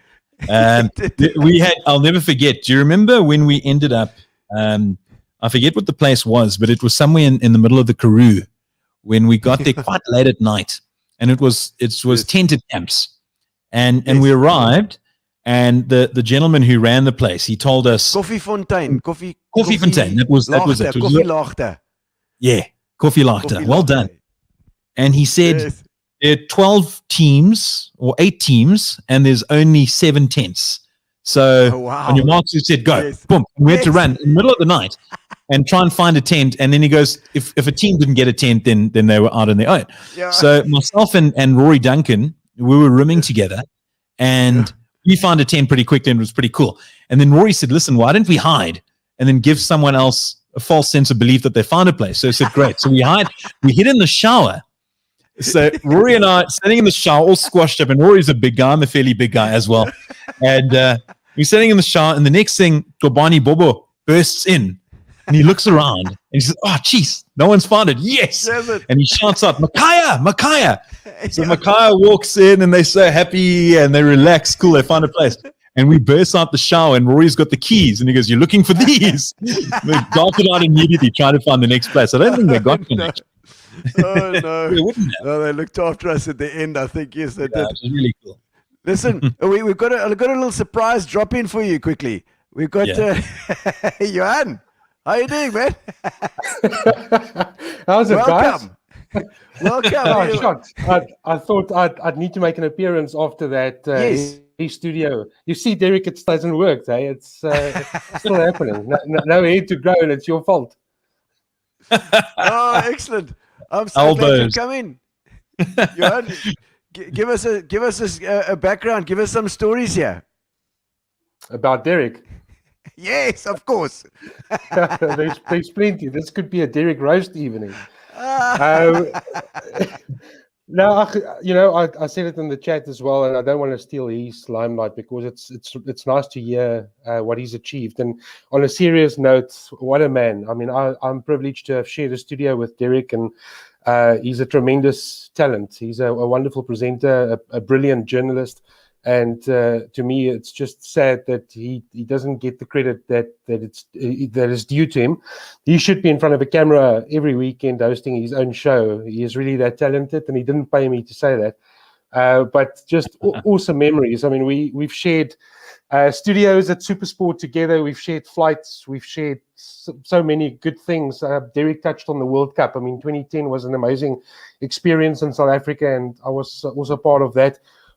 We've come a long way, became very good mates. And the great thing about Derek, what you see is what you get. There's no front. He's just a big talent. So mischief, yes, he'll bring it and he'll take it as well. But probably the greatest journalist outside Arnold Geertz, of course, that I've worked with. Oh, magic! Thank you. Oh, that's fantastic. Thank man. you, Albers. So let me tell you that story. There's Yes. Derek has alluded to it, so I'll definitely tell you about that. So we were back in the day. We had 4-day cricket was covered in South Africa, so we were positioned across South Africa. They had these backpacks, then you can go live at any given stage. And I was positioned in Bloemfontein for a Free State against. I think they played against Natal at that stage, or the Dolphins and the Knights. And Derek was somewhere else. He was at Centurion. It was the Titans against someone. Now, at the end of each day, now you would only find approximately 30 people at a venue. That was including the teams. And we would walk around and entertain ourselves. And there would be absolutely no one. You could literally park your car inside. There was no security. And there you were having to bring live updates to whoever wanted to see that on Supersport Blitz throughout the course of the day in South Africa, because you had nothing else to do. So there we were. And my game started off, it was quite interesting. It was Dean Elgar, who was the captain of the Knights, and Darren Smith was the captain of the Dolphins. So Dean walks out in shorts and slops, and Darren is fully kitted. He has his blazer on, Dolphins proud. He's like ready for the occasion. We're doing the toss live. So as Dean walks out, Darren says, "Sorry, but I'm not going to do the toss if you look like that.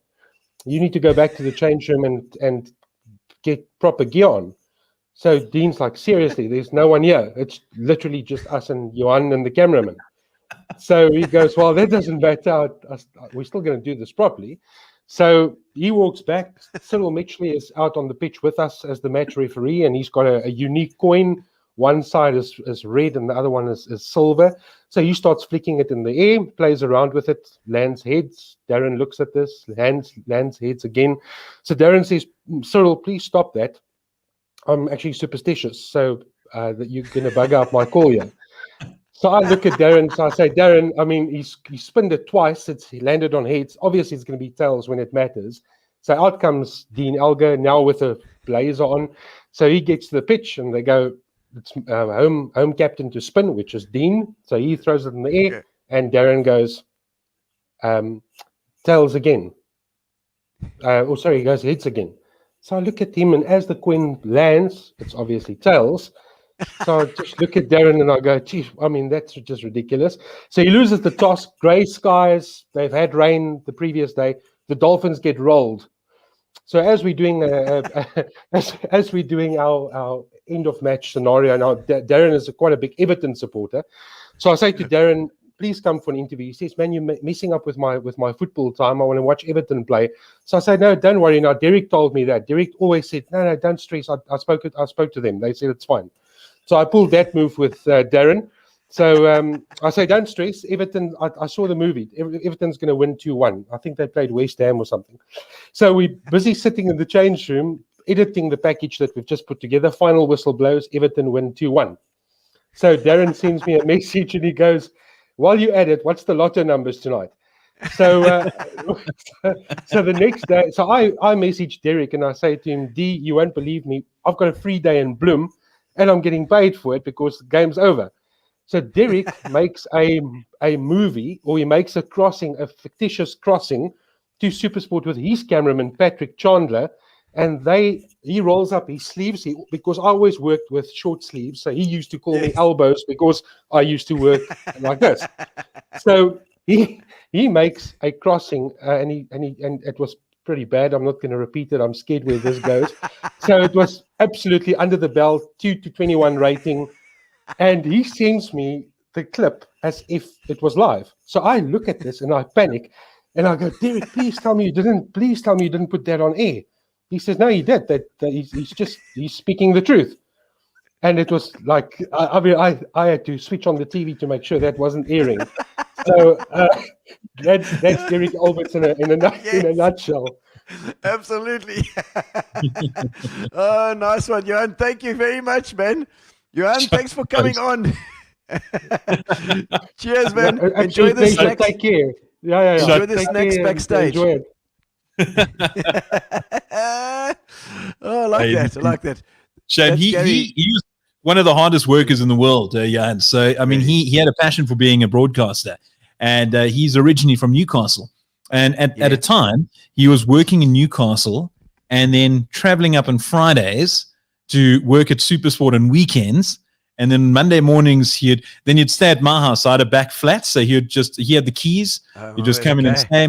And then on Mondays, off he'd go back to Newcastle, which is quite a drive, and then work his Monday to Fridays. The guy was seriously. Now he's living a life in Paarl. Oh, lovely in Paarl. It's a beautiful place to live. Close to the wine farms. I like that.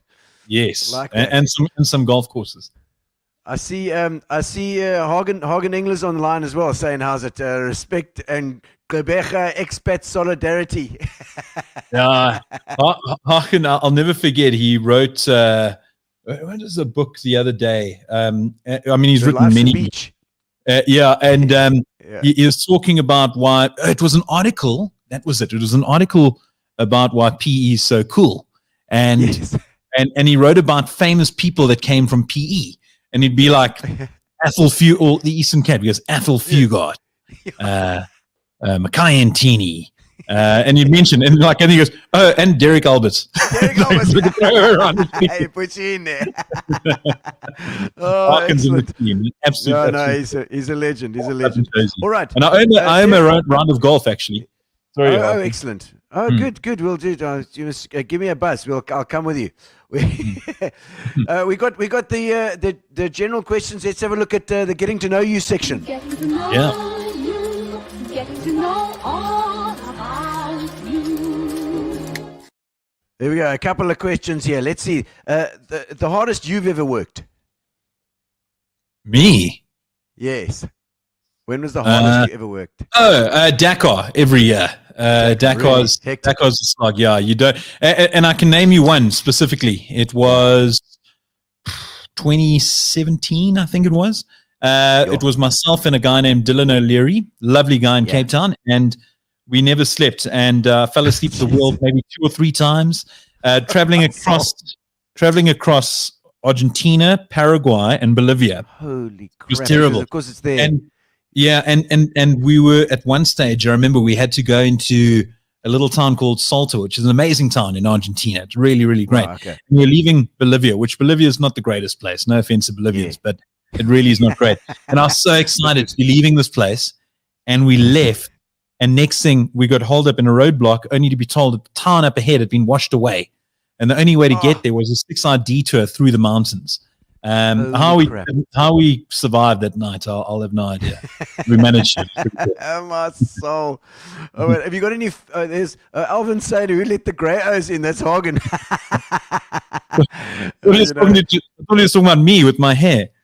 No. The great guys, we VP guys stick together as well, But we all went to the same flipping Heatherbank Jules back then. Do you have any phobias? No, not really. I mean, I don't think so. Trying to think about it. Heights. No, not at all. No, I don't think so. I don't really have a phobia. No superstitions. No superstitious stuff. No, but like flipping the coins. No, none at all. I'm scared of big rugby players when I play against them. No. Playing against the Lions wasn't a good plan. No, you know what? We had with so I mean, I'm English oak. Obviously, majority of rugby players are Afrikaans, and at EP Southern Zone, and I get there, and again, I mentioned I'm like the shortest lock in history, and I remember looking around for my lock partner. Now I'm the only English guy there, and I'm looking around. And I see this giant. He's like 6'6". So I say, "Oh, fantastic! There's my lock partner." And I go up to him, and I look up, and I say, "Wat 'n posisie speel jy?" And he looks down and he goes, center, and yay. Slot. Slaughter. Ended up playing the guy who's really could see is a great player. Holy crap. Okay, yeah, these guys are big. Who's your biggest mentor? Or the guy, people that have made influence your life?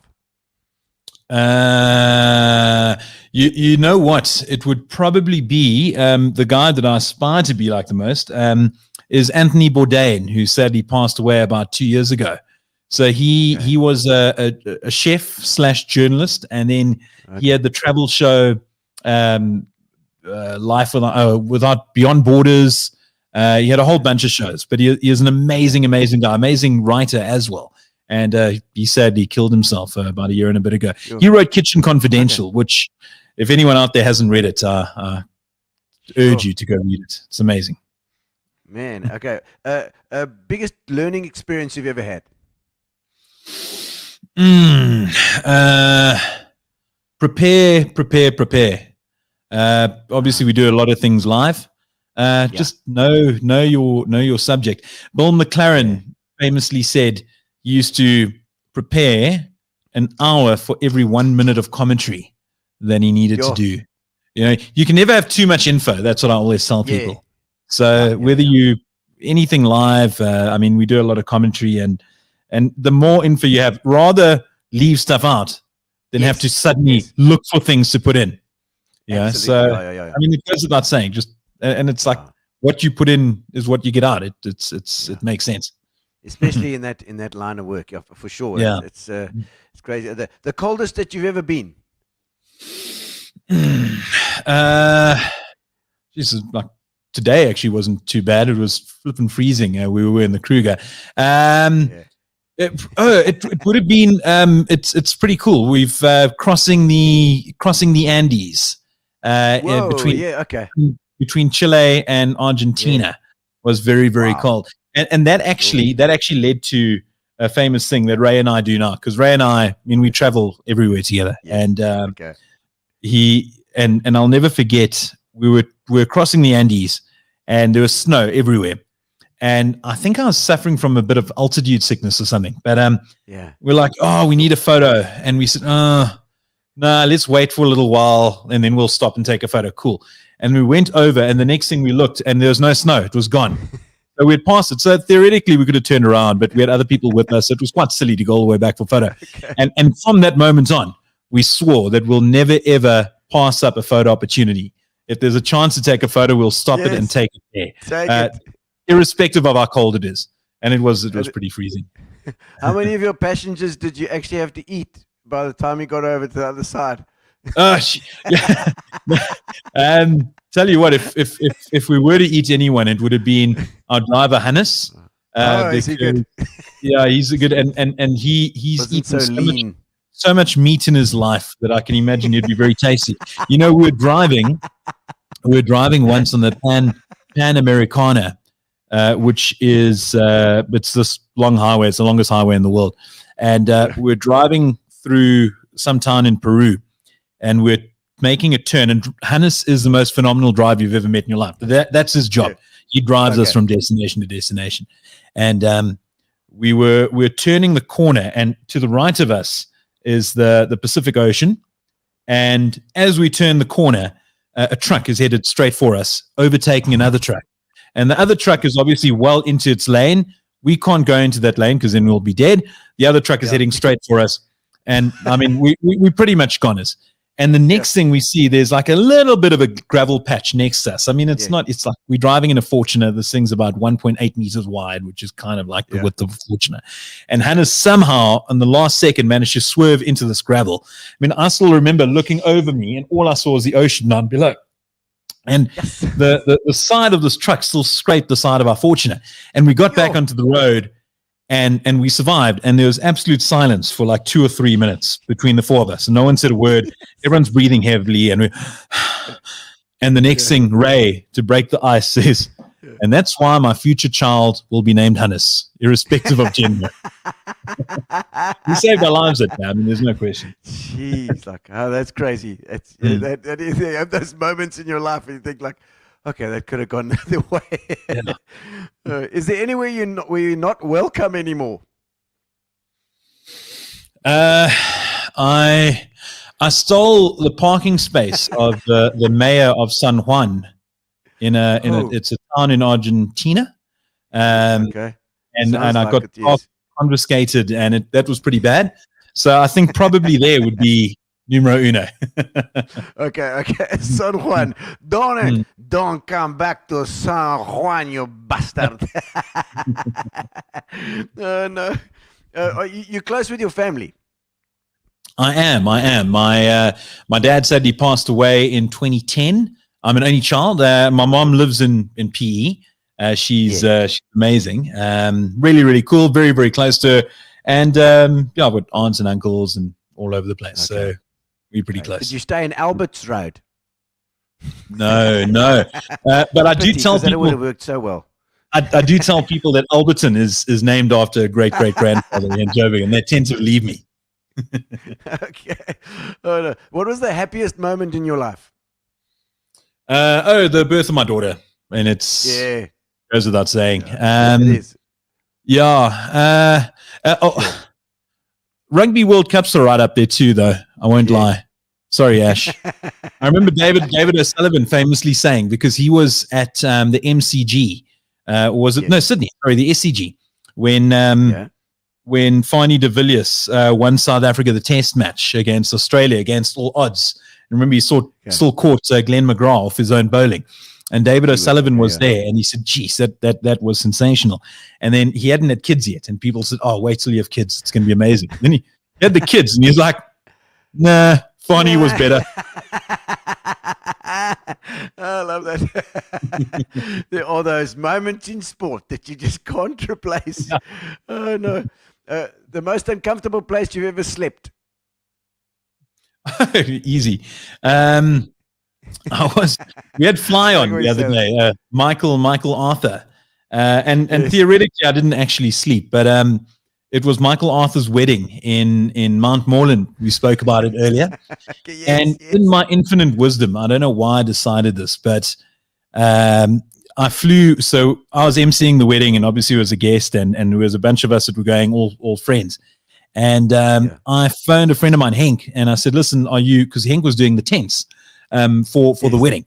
And I said to Henk, listen, are you driving up? He said, yeah. So I said, perfect. I'll fly up and then I'll travel back with you.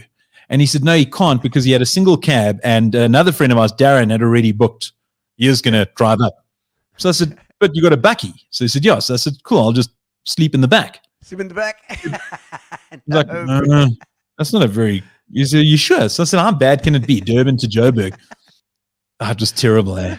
I traveled on the back of this bakkie, and it was over Easter weekend as well. So the traffic was terrible.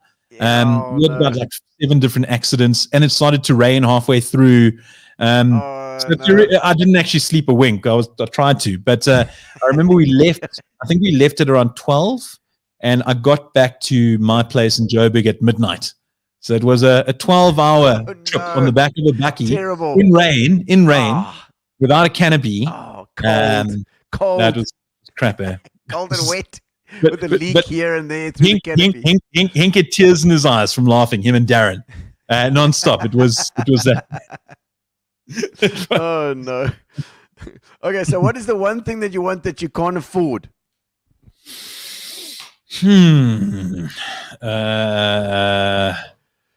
A house in Neisner. There we go. That's nice. Yeah, house Very in nice. Neisner. Yes. Yeah, we've go back to your roots there. Yeah, exactly. That's a big thing for me is ending back in Neisner. I'd love to. It's my favorite place on earth. Beautiful place. Beautiful. Which of your scars, have you got any scars, and what's got the best story? I do. I've got a lot. I think most of them are rugby, but I've got a scar on my nipple. Oh dear! we have a rolling thing. I don't know if you're familiar with Super Brew. So Super Brew is a betting thing where you bet scores. Oh yes. And Alec Riddle was telling me about that. Oh, okay. And Alec Riddle, amazing guy. And what happens is what we do, we don't bet to win, we bet not to lose. So we always say whoever comes last gets punished by whoever won. So we had like crazy punishments in the past, and my one, I ended up coming last. It was Curry Cup, and I had to get my nipple pierced, and it ended up happening at the Music Kitchen, funny enough, in P, because Mark Dord, a friend of mine, he owned it at the time, and I landed Julius Malema on his ass. He does, yeah. So he also suffered too at the hand. So he's got a tattoo of Julius Malema on his bum, and I remember landing in PE because we were having a cricketing weekend. At Heatherbank at Glenn's place. And I remember I was flying out at like 6 or something, and my flight was delayed by about 3 or 4 hours.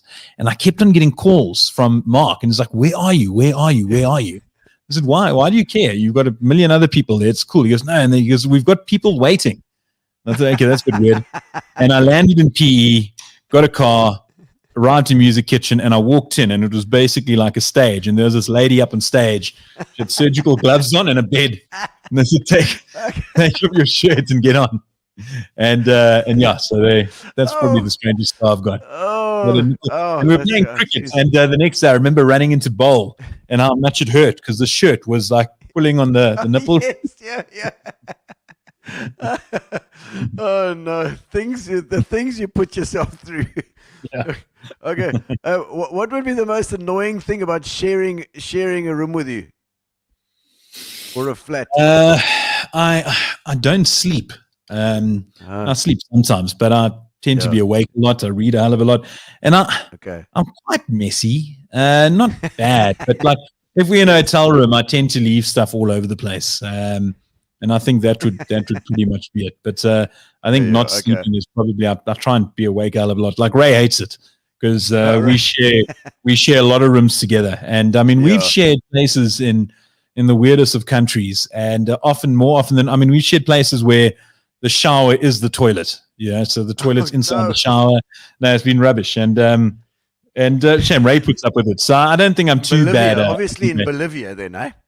Yeah, that's the worst. Oh dear. Okay. I say, is there anything you'd really? The last one of these questions. Is there anything that you really wish you could go back and undo?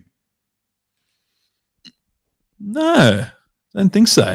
Oh, right. No, I don't.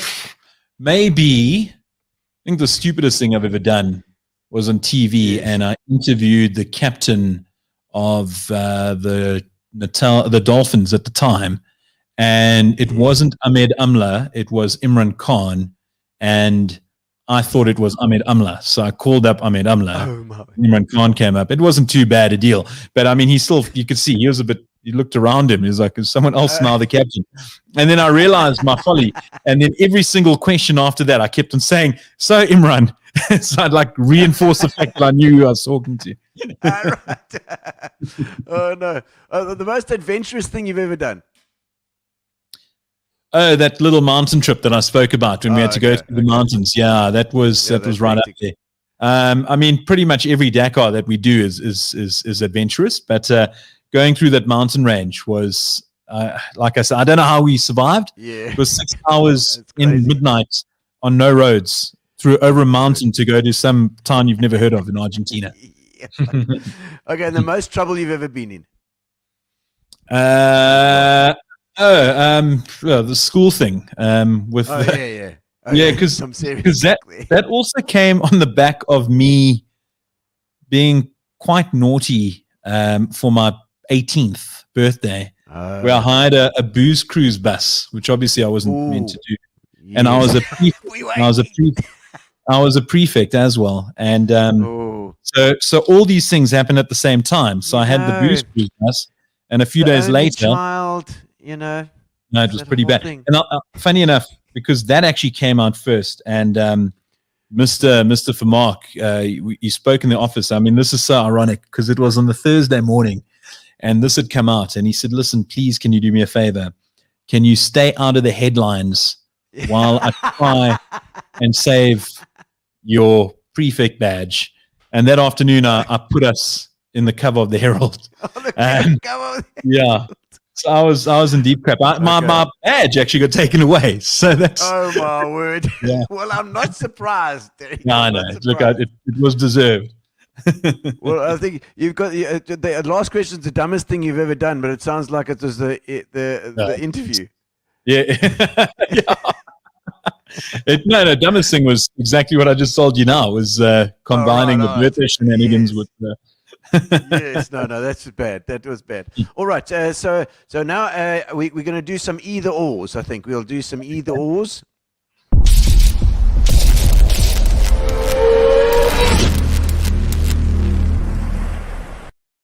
All right, Saturdays or Sundays? Oh, Saturdays, definitely. Yeah, Saturday. Yeah, 100%. Rugby's on Saturdays. Oh, yeah, okay, that's true. That's true. And F1, that's F1. Yeah, F1's also F1 Sundays. That's good. Sundays. It's Sundays. Yes. Yeah. Cats or dogs? Dogs. Dogs. Definitely. Okay. Form or function? Function. Function. Yeah, Better. I go for function. Okay. Save or spend? I Sounds like you're a spender. I want to say. I should say save, but it's spend. 100% is spend. Mr. Golf and freaking in the game drives all year round. to be fair, I don't spend a lot on golf, which is pretty cool. Okay. Good. I'm well looked after by the golfing community here, which is really helpful because golf is expensive. So, so that's pretty cool. It is a beautiful way to see the country. I love that as well. It is. Okay, love or money? Love, definitely love. Okay, pop music or rock? Rock. 100%. Antique or brand new?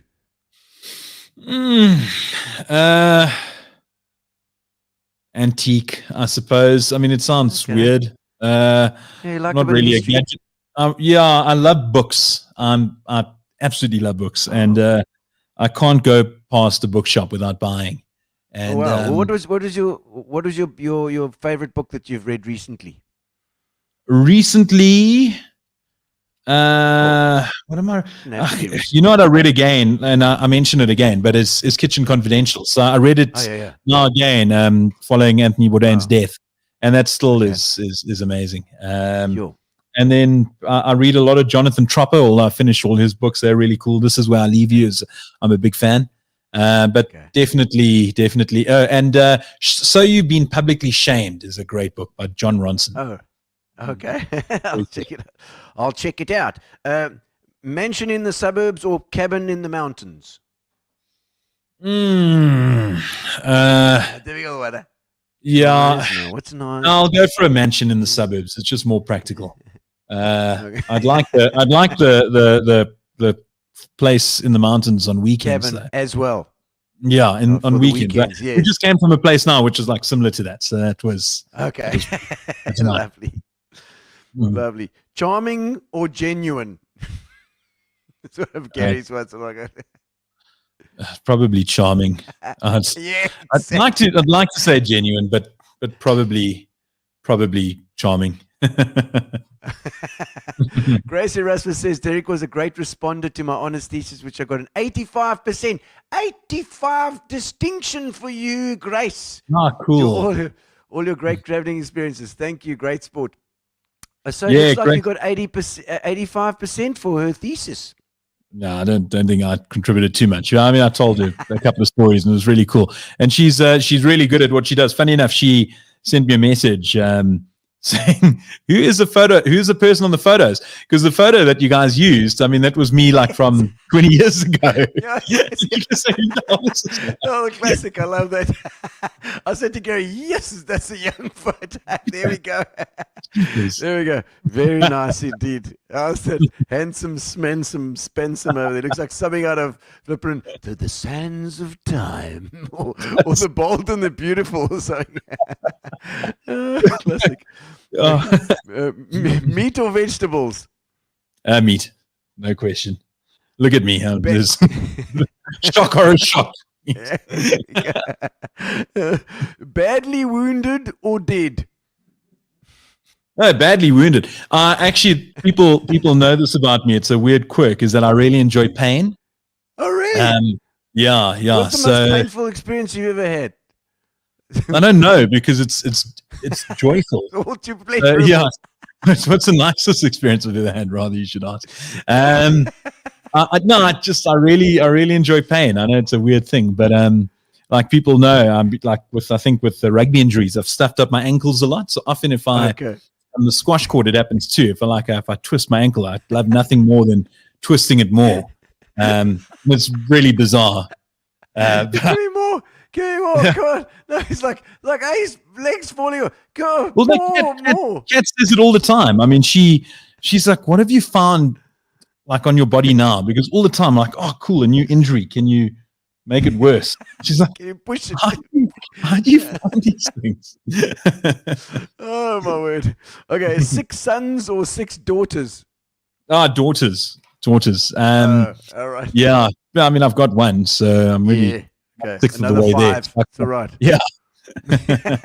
and I remember because Mark Pilgrim always said this, because Mark Pilgrim isn't a great sports guy, and he said when he had his daughters, he was like, he's really, really grateful that he had daughters, because he wouldn't really know what to do with sons. He doesn't know anything about rugby or anything like that.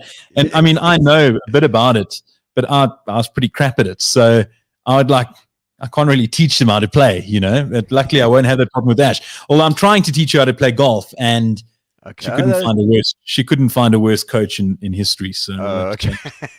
Oh dear, we'll have to do there's a little more practice. Okay, rich and bored, or employed and tired? Rich and bored, employed and tired is no. God, I don't know. Employed and tired. I don't know. Employed and tired. I mean, they both sound pretty rich. At least is one positive. Like employed and tired is. It is. Yeah, so I'll go for the rich and bored. I don't like a bored part. Rich and bored sounds nice. All right. Oh my word. I don't know what's Gary got here. He's got his picture of something. There we go. That's you. That's your vibe, eh? It's like a Pulp Fiction, wasn't it? Pulp Fiction. It was. That was Ving Rhames' character. Was it Zed? I gotta. Zed was the guy who was the biker. It's actually my favorite movie. Already. Yeah, and then that was the scene where he said, "Bring out the gimp." Yes, bring out the gimp. It was like, where's Zed? Zed's dead, baby. Zed's dead. Heidi Janssen. Oh, dear, I'll never forget seeing the Rugby Buddies in review mirror of my Bus to Zim 98 with Mr. Webb and Mr. Janssen. So Heidi is Mr. Janssen's wife, and she accommodated us on rugby tour to Zimbabwe. And I'll never forget, it was my first year. We went river rafting, we went bungee jumping. We actually did a few things. So the bungee, so prior to the trip, we had been asked, listen, we've got enough cash because we're going to have a weekend in Vic Falls. So we've got enough cash to do one of two things during that weekend. We can either go river rafting or we can go bungee jumping. So we said, okay, cool, it's easy. We'll do the river rafting because it's a whole day affair and it's a team thing. It's really cool. Plus, I had heard that if you go naked on bungee, you go for free anyway. So on the Saturday, we went and we river rafted, and it was amazing. It was really, really cool. And then the Sunday, we decided, okay, cool, let's try and go bungee. So we go and I start taking off my clothes. And the next thing, the guy says, he's an Aussie who's running the show, and he comes, he goes, what the hell are you doing? No, I'm taking my clothes. He goes, why? Said, no, I'm going to bungee for free. And he said, no, it only applies to women. So we never got to bungee. But now I'll never forget. So what had happened was on our way there, we stopped it was our first trip to another country. Theoretically, I mean, I'd kind of been in Namibia, but I was too young to really appreciate it.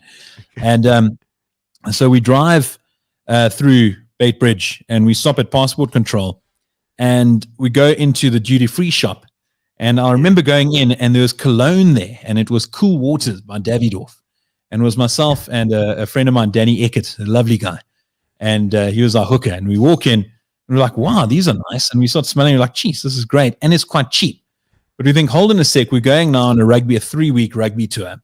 So now we don't know if we'll be able to afford it. We don't want to spend cash. So if we've got some money, we'll buy on the way back. Cool. So then we travel on the way back and we've got a bit of cash. So now we're going to go buy. But we don't realize that it's actually on the duty-free entering Zimbabwe, not exiting. So we get back, we get to Bait Bridge, and we hand our passports over to Heidi, who was taking care of everything. And so we hand it over. Now I said, Danny, come, let's go shopping. So we go and, oh, there's a shop over there. And we had to climb over some walls, and it was pretty cool. We go into the shop, and we buy the stuff, walk back. We're like, oh, where are we going? Oh, no, we've got to go back there. And the guard stopped there. Where the hell are you going to? We go there. No, that's only for people exiting. So I said, no, that's us. They said, no, but how did you get on this side? So, no, we jumped over the wall. They said, where's your passport? Where's your passport? So we're like, well, Heidi's got them. I said, who's Heidi? So we caused a massive shitstorm. Oh, jeez. Two guys jumping over walls, honestly. in Zimbabwe. In Zimbabwe. All right. Okay, we're into the would you rathers now. The final stretch of the would you rathers. Let's have a look. Here we go. Okay. All right. No food or no sleep. No food. No food. Yeah. Right. Oh, you handle no sleep, no problem. Yeah, no, times indeed. Would you rather lose your hands or lose your tongue?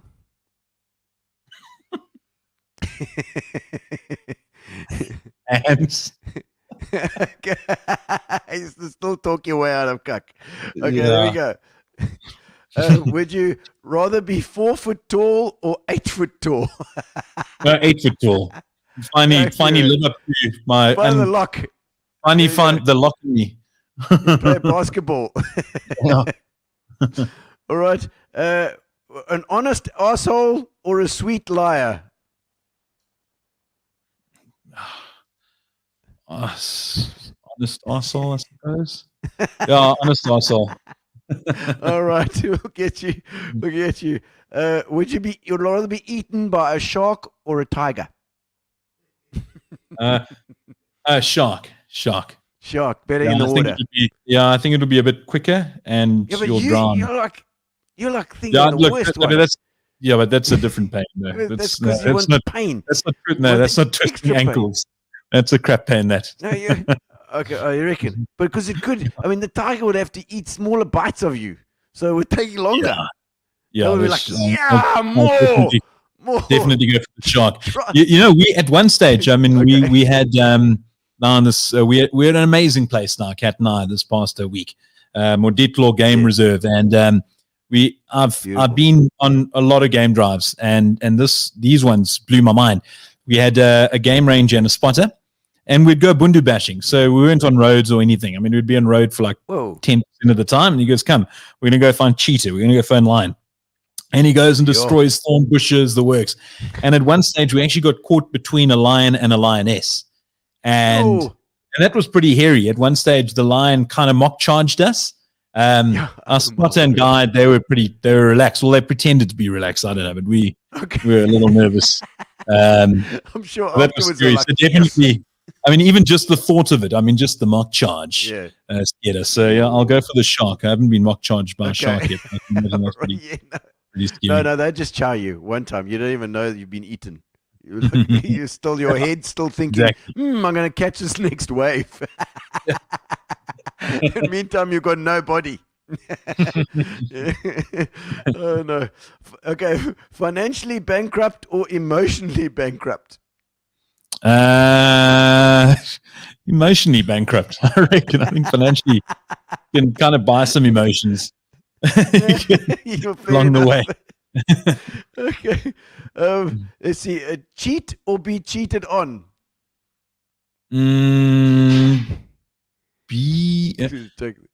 It's tough. There's only one safe option here, really. Yeah, be cheated on. Yeah. Fair enough. Okay. Would you like to constantly feel overwhelmed by emotions or feel nothing at all? Constantly. Probably feel nothing at all.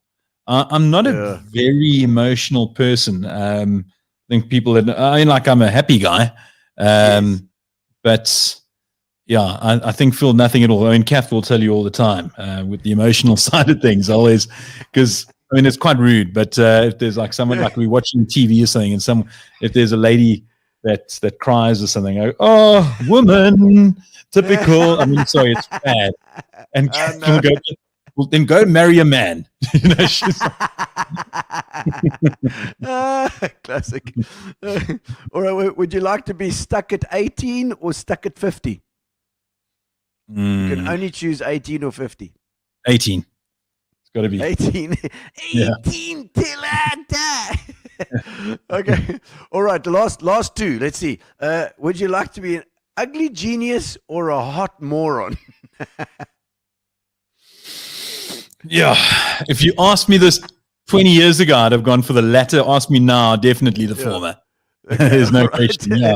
So the ugly genius you're in. Yeah, I'll be the Elon Musk. All right. Fair enough. Okay.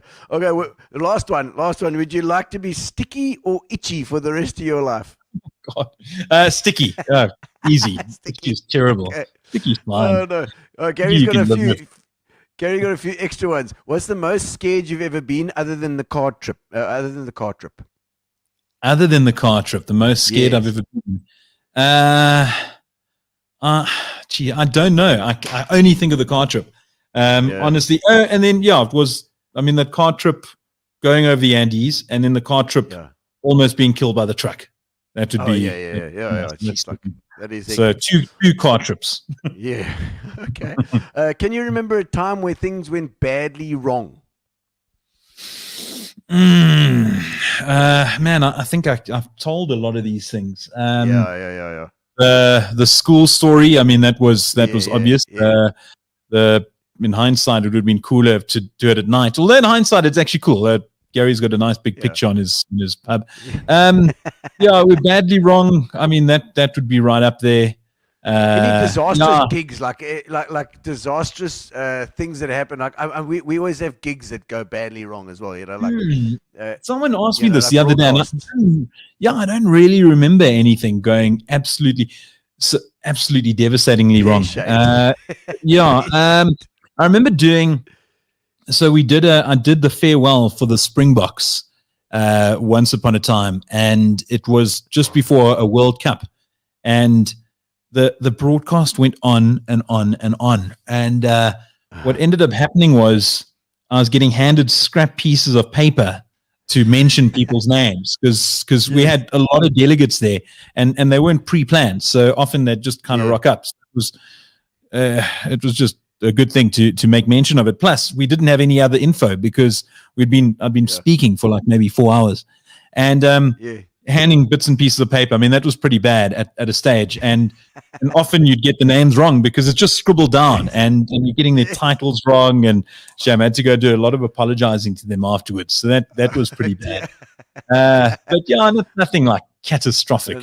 As yet, it's strange. Like live TV is I always imagine live TV like live streaming because there's so many things that go wrong with your live streaming. When you out here. So what happened once? Actually, now that you mention it, we were doing a live broadcast, and I had a guest in studio, and we were about to go on air, and someone who was fairly sick at the time, who was the PA, I didn't realize. Ended up vomiting on the guest, and it was minutes before going on air. And the guest didn't even realize it, and I had to try and explain to him what had just happened because it was on his back. And then we quickly I went to the producer, and the producer went white, and he's like, I said, he's like, repeat the sentence, and I told him what had just happened. And he's like, he ran off, and we managed to get a new change of clothing and dress him up, and then went on air all smiles, and it was great. It worked out okay. Somebody vomited on me. Yeah. When the words came out, I told him, and he was like, "What? You can't just have told me that." He's absolutely dumbfounded. I'm sure. I know that's pretty good one. That's a pretty good one, I've got to say. And was there even a most embarrassing moment that happened? We always ask our guests their most embarrassing. No, I don't think so. Probably my friends would think of a. It was pretty embarrassing, but it wasn't really for me. It was just more kind of the atmosphere that we're in. We were doing I was hosting the Cricket South Africa Awards about 4 or 5 years ago, and so we do it at Sandton Convention Center, which is a pretty big hall, so you can seat there over 1,000 people. It's massive. And it was being broadcast on live TV as well. So it was going out to a couple of million people. And so I call up Dale Steyn, and he had just been named T20 Player of the Year. And Dale Steyn, I've traveled with the Proteas quite a bit. And he's, without doubt, the nicest guy in the world. I mean, he's my favorite sports personality out there. He's just an amazing guy. There's no airs and graces. And he's a really, really cool guy. So I'm on stage and I call him up, and it was just after he had acted in that Adam Sandler movie called Blended. So I call him up and we get there and I go, cool, congratulations on the award. How does it feel? And he was pretty nonplussed about it first. He was like, I actually didn't know I played any T20s this year. So, I think he had only played 3. It was a random award. Oh, wow, so then I said, well, for those that don't know, you've just been in Hollywood. And he said, yeah, and he was, again, like pretty blasé about the whole thing. So I said, for the uninitiated, explain what you did. As in, explain that you were in a movie with Adam Sandler, because that's what he was in. And yes. And he goes, oh, I just stood there and I scratched my nuts. And this is on live TV in front of an audience of a couple of million. And that's exactly what he did in the movie, because he kind of taught the kid how to bowl. And then when they're chatting, they looked over at him. He's just standing there and he's scratching his nuts. That's exactly what he's doing. So, yeah. I remember that. Well, I was dumbfounded. Oh, no. No, thank you, Derek, man. Thank you so much for joining us tonight. I know that there's one last question. We always say the proudest moment, other than your child being born. Have you got a proudest moment of your career? I think it's pretty all-encompassing. Just sitting here, being able to tell these stories, I think I'm pretty proud of that. When I left PE, I wanted to do 2 things: cover sport and travel. Those are my 2 big things, and I managed to do that. So I'm pretty proud of that. You know, that was always what I set out to do. And that's what I'm doing. You've stuck to your roots. I mean, Derek, you're like a proper PE boykie. You know what I mean? That thing will ever come out of your system. There's no question. I'm PE through and through. Well, Rebecca through and through now. But that'll absolutely.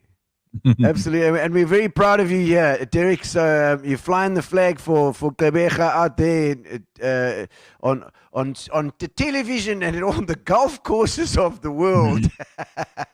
Thank you. Thanks so much. It's been really, really great, Jeans. Thank you, and thanks to Jerry as well. And well done to you guys for all you're doing. It's been really, really cool. Another proud thing. Sorry, I must mention because Tyron will kill me if I don't bring this up, but. One really, really cool thing that happened, and you'll appreciate this because Gino's spot came to rise following lockdown, and you had to make do with what you could.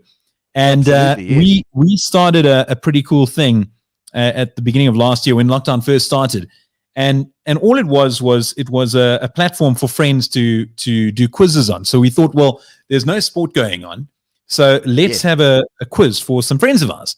And we did that, and they really, really enjoyed it. So this went on for a couple of weeks, and we did it via Zoom. And we thought, well, let's extend it to the public. And we did that, and the public took to it like a duck to water.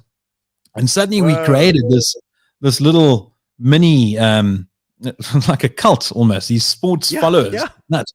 And it became great. So we launched the Lockdown Sports Quiz. And then from that, we ended up doing corporate quizzes. And we're doing like 3 or 4 a week now, from the comforts of our own home.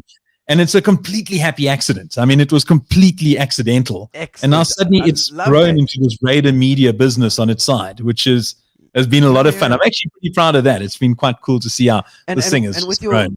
with your experience in live stuff as well, it's perfect for streaming to that. No. From live TV to streaming is great, and you can use all that knowledge that you've got, which someone like myself didn't have. I tell you what, though, because I mean, I've got quiz questions coming out of my ears, like it's. but the other side of things is that any new little bit of info I hear, I go, and I put that in the memory bank. You know? All right. I'm a walking encyclopedia at the moment. It's actually cool, but with great power comes great responsibility. So unfortunately, I do forget a lot of it as well. So that's the other problem. Okay. Well, Brendan Carey's saying Derek, along with John Wallen, putting PE on the map via sports broadcasting. Thank you, and thank you. We're all so proud of you, Derek. Thank you, man, and thank you for spending your time with us tonight. It's been fantastic. Yeah, it's been great being on you. Thanks so much, Gino. Thank you, Gary, and congrats on a wonderful show. Thank you. We're gonna do the competition now. So we'll put you backstage. Thank you very much to Derek Albans for coming on. We've got the compo now. So you guys that are online, you've got the next couple of seconds. You can type in the name of the artist and the name of the song that I'm going to play on the drums in my outfit. I'm going to play on the drum cam. Let's go over here. And I want the name of the song and the artist. You can win yourself a case of Fitchin Leads. So I want the name of the song and the artist in the comments. First one to get it wins a Fitchin Leads. If you're online now, you can win it. All right, ready?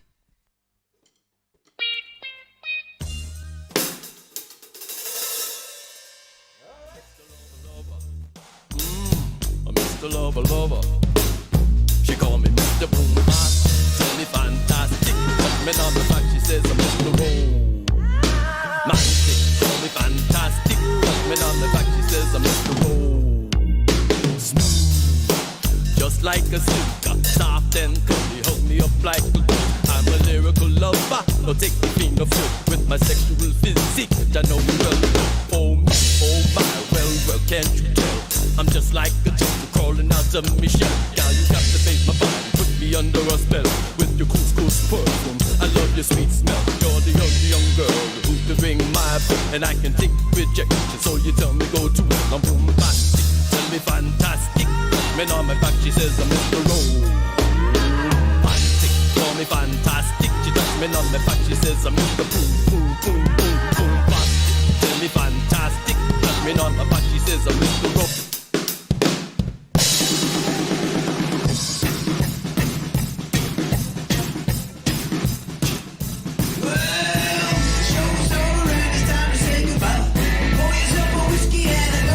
All right, ladies and gentlemen. Oh, look at Brendan. I think Brendan's won it before. Haven't you got a home to go to? Thank you for joining us.